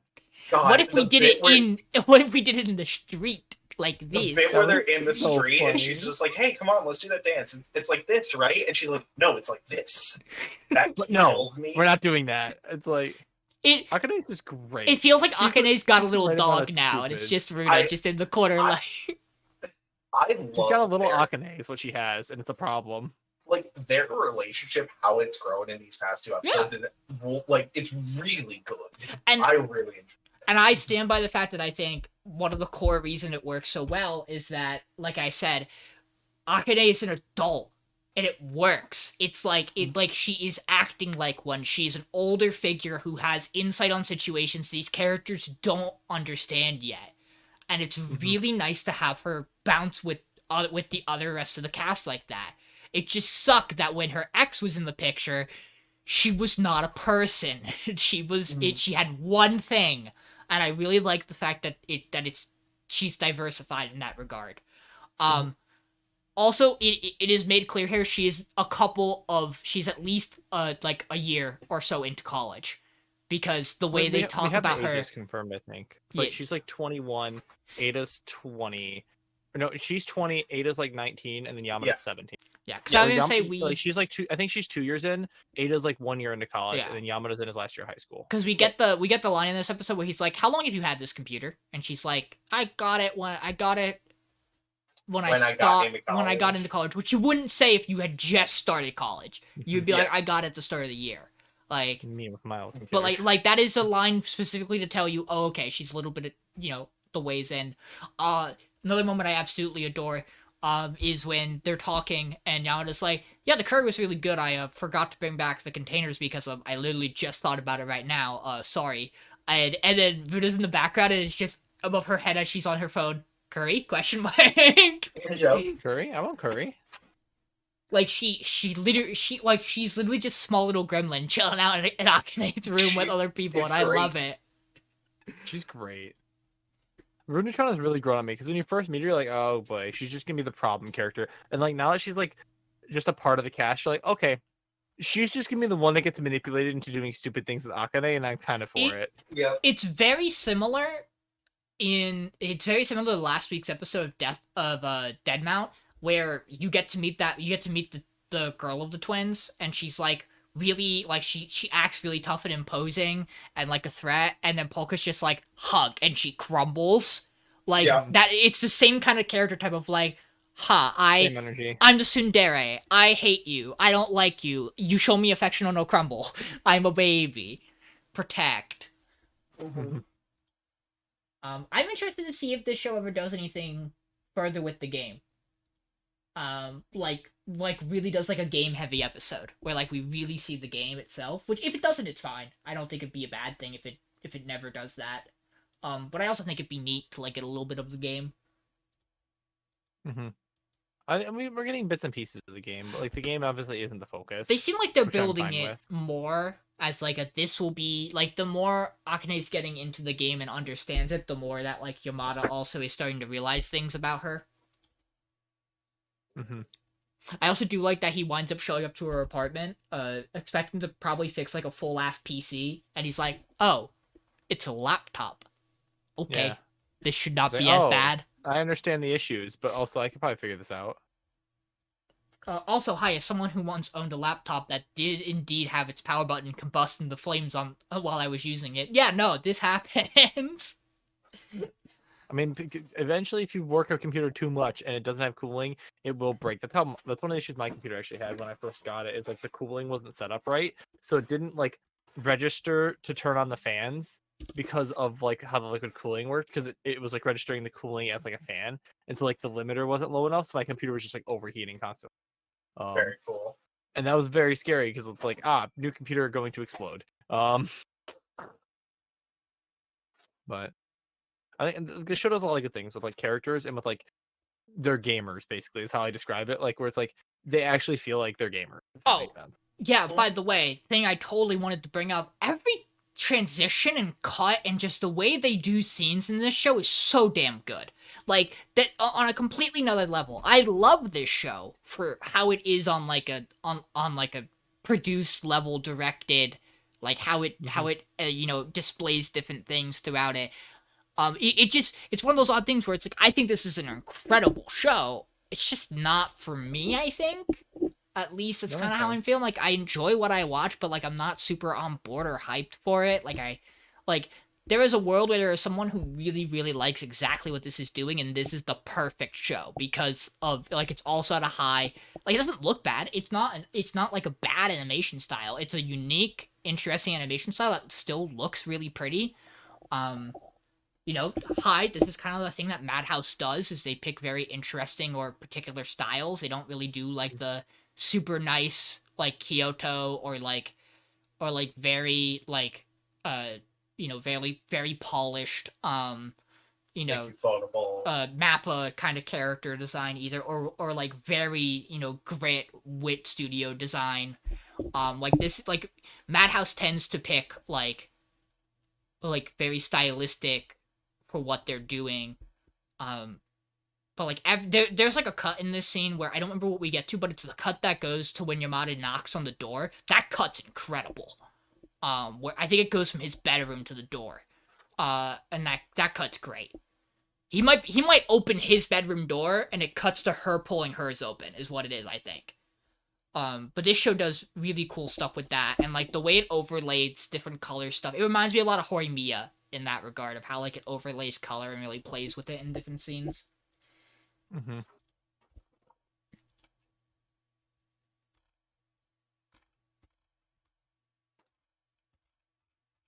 Yeah, Yamada's good.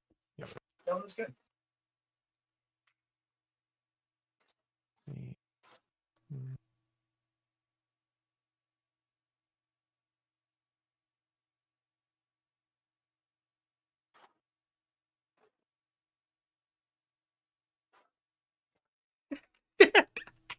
Did you just see my name? And you know what? It took me a minute. I looked at it and I was like, I don't understand. And I read it, and like my inner voice read it, and then my voice is still like, hell is good, heaven is bad. I am 10. I am 10, and I'm like, oh, fine. I am 10 is so fucking funny. That's gonna be the new bit of the anime of the season, isn't it? I am 10. Yes. Okay. I am 10. So I always feel bad when this sort of thing happens. We'll talk about it in a minute. Let's run through it. Hell's Paradise, full save. Mashle, full save. Skip and Loafer, full save. Insomniac, full save. Demount Deathplay, Yamada-Kun, full saves. One slay on Heavenly Delusion, one slay on My Home Hero, 3 on Clueless. So Michael's not here. It feels bad to vote someone show off when they're not here. But, I mean, on the bright side, we at least know it isn't going to change with his vote. We're gonna wait to tell him is my decision until he, says he's watched everything and gives us the PR. That way it doesn't, influence anything. I from how we talked, I think he knew this show was going eventually. He might just be a little bummed it's going now. Yeah. I'm sure for him, from how I mean, to be fair, there is a writing on the wall that I think, in a way, this was also maybe My Home Hero's week to properly go, but I do think it's been pulling itself up. That, like, it makes sense that it really is fighting this giant uphill curve that is a... You definitely could have argued either show this week, but I don't think, like... Definitely pulling it back. Yeah. It's trying its best to get voted off. And don't forget... Now, however, guys, let's not forget, I do a thing every time now. It just takes a second. It does. Wow. Mason, what's your weekend looking like? What's the Mason? What do you mean? He schedule? leaves in 2 days. So tomorrow I'm going to be playing Silent Hill 2 with my girlfriend. I'm excited about that. And then Saturday I leave for GDQ at 2 o'clock. That's I land at 2:30. That's hype. We love time zones. We love GDQ. Yeah, so here's what happened this week on the podcast ranking. You can also see the update for what changed last week when Michael's power ranking was added in. So there was, a little bit more, clear-cut stuff happening here. Deadmount did not go... You sent the week 3 one to God damn it. our group chat. How did I do this? Carefully. A lot of tech. That's a hole. That's a hole.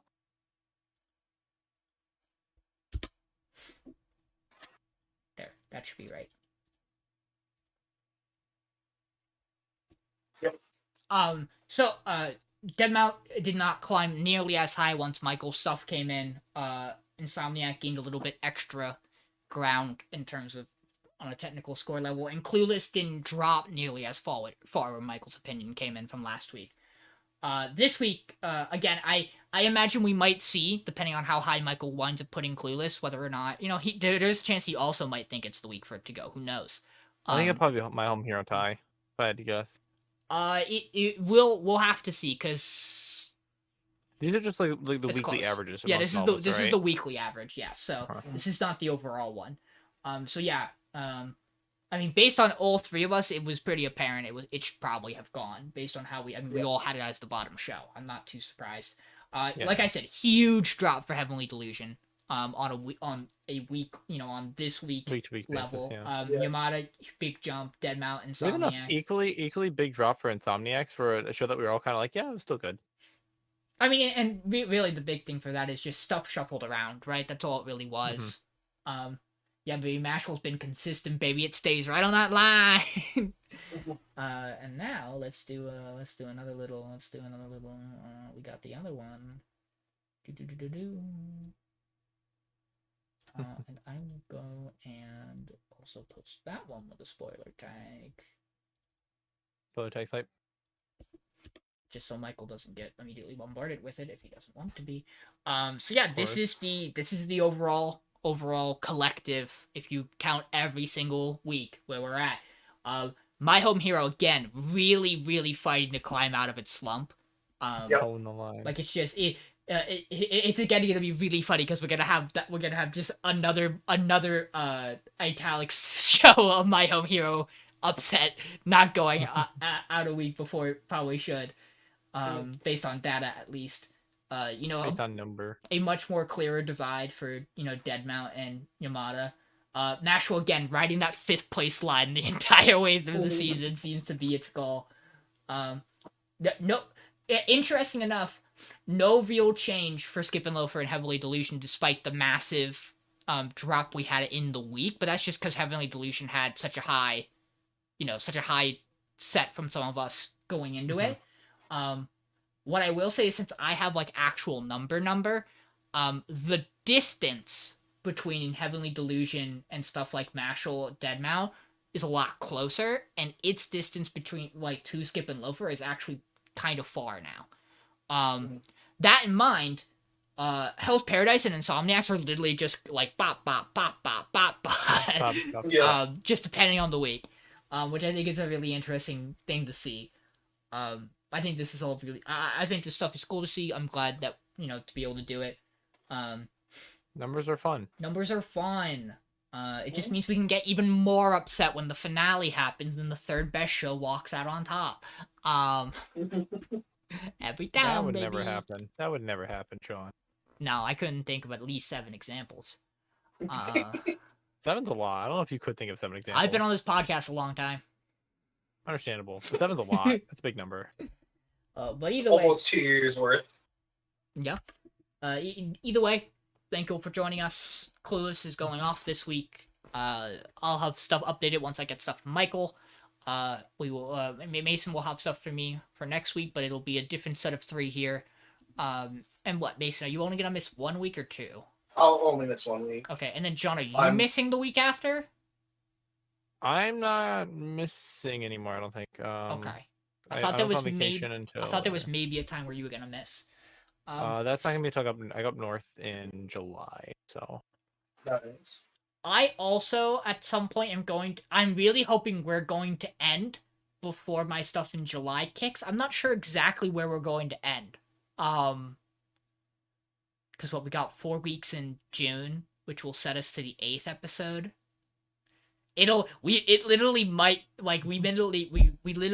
do the finale right when I'm about to start, like right before I'm about to start doing stuff in July, which will be good because this might be the technical official announcement. We are most likely taking the summer season off. I don't know how much conversation you've been a part of for this, Sean. None. Yeah. That's news to me, actually. I talked with Mason about it. It's more of a decision on my end, which is just feels like maybe we should just take a break. We should just do a break. You know what? We've had a really good run of being able to run it, but we also have a lot of shit we all want to do. And like it might just be a good idea, like especially if none of us feel really passionate about anything next season. That'll be what really decides it. Yeah. From what we've seen so far, there's not too much coming out next season that's like, oh god, a lot of it's sequel stuff, and we can still occasionally do a podcast, get together, and talk about stuff. I think it'd be fun just to like chill and just like watch some anime. Yeah, too. like that's like we have so much shit. Playing catch up on sequels. Like remember when Vanitas 2 came out at the start of the year? Neither do I. I do. I watched a little bit of it. Remember how I haven't watched 86 season 2 yet, or finished Blue Lock, or Awashi, or my plethora of my plethora of movies I have to watch. We'll get back to that. Never get back to that. Yeah, Mason has to finish Haikyuu. We have to watch Vinland Saga. Mason has a video game to finish, and then another video game to finish. I have several video games to finish. One of which you have to buy so that you can finish it. Swift actively was like, hey, I'll buy this for you. I was like, no, I'm not letting you. I was also going to offer to buy you it, and I realized that you were playing it on Game Pass, right? So I don't know how to get you something on Microsoft, on the Xbox store. I can't just Steam gift you it. It doesn't transfer. I don't want to make you have to replay what we did, because dear Lord. We've gone through 3 routes already. I don't want to do that. It's how I feel about buying AI on a different thing besides, Game Pass, because I'm like, I've already got an entire ending and I'm about to get a second one, and that is significant progress. And I don't know if I can make the same choices again off the top of my head if I restarted. Mason, I was looking in the Discord, and I just see like a post from the Formil from from the con. And I think the best comment is the first one that just says, "I like how you guys are all dressed all formally. Meanwhile, there's some guy with a cape and gym shorts in the fountain in the background holding a fake sword." Where is that? What? Is that The brave selfie. brave selfie? We will, however, see you all later. Next See week. you guys next week. Mason will see you Bye-bye. in 2 weeks. We'll have one Bye-bye. back and one gone. Yep. We'll trade an M for an M.